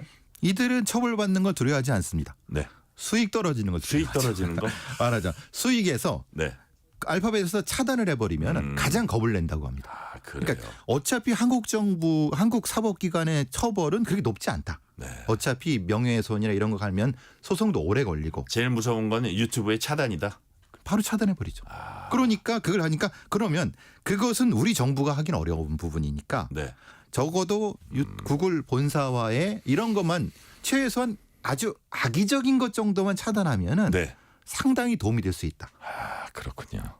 자, 그렇다면 해외에선 이런 유튜버들에 대한 제나 뭐 제재나 이런 사례들이 우리가 좀 본받을 만한 게 좀 있어요. 아무래도 유럽이 가장 선도적입니다. 그래요. 디지털 플랫폼 구글이죠. 알파벳. 네. EU 같은 경우는 디지털 서비스법을 해서 불법 콘텐츠의 삭제 의무를 부여했고요. 만약에 안 하면은 매출액의 6%니까 네. 엄청난 비용이죠. 그러니까 이게 사실은 유럽이니까 가능한 부분 같고요. 독일 같은 경우 네트워크 시행법 같은 경우는 역시 24시간 안에 삭제하지 않으면 네. 역시 5천만 유로, 약 750억 원이니까 사실 유럽은 그 인권이라든가 이런 게 가장 뭐 인권, 환경, 많이 되는 거고. 네. 다만 이게 유럽은 그런데 미국과 한국에서는 좀 산업적 기반이 다릅니다. 그래요. 그러니까 이걸 그대로 적용하기 참 어려울 겁니다. 복잡한 문제군요. 그렇죠. 예. 자, 이제 마지막 질문 드릴게요. 근본적으로는 또 뭐 이런 제도적인 정비 이런 것도 전체적으로 필요하지만 콘텐츠 소비자들의 자정 노력도 이제 필요해 보인다는 생각이 드는데 여기에 대해서도 한 말씀 해주세요. 동조화가 되지 않는 게 중요하죠. 말하자면 이들의 사이버 레카드에 그것을 클릭해 주는 것 자체가 네. 그것이 결국 그들한테 동조하는 것이죠. 그렇군요. 그 조회수가 낮으면은 당연히 수익도 저로 줄어드는 거고 구글에서도 수익을 주지 않는 거죠. 그런 짓도 줄어들고. 그렇죠. 그러니까 일반 시민, 일반 네티즌들이 결국은 조회수를 올려주지 않는 것이 가장 핵심적인 부분 같습니다. 네, 오늘 말씀은 여기까지 듣겠습니다. 지금까지 배상훈 프로파일러였습니다. 말씀 감사합니다. 감사합니다. 오늘 뉴스레터 K는 여기까지입니다. 커피 쿠폰 당첨자 명단은 뉴스레터 K 홈페이지 확인해 주시고요. 끝곡으로는 가수 아델이 부른 영화 007 스카이폴 듣겠습니다. 오늘도 함께해 주신 청취자 여러분 진심으로 감사드립니다. 지금까지 뉴스레터 K 전종철입니다.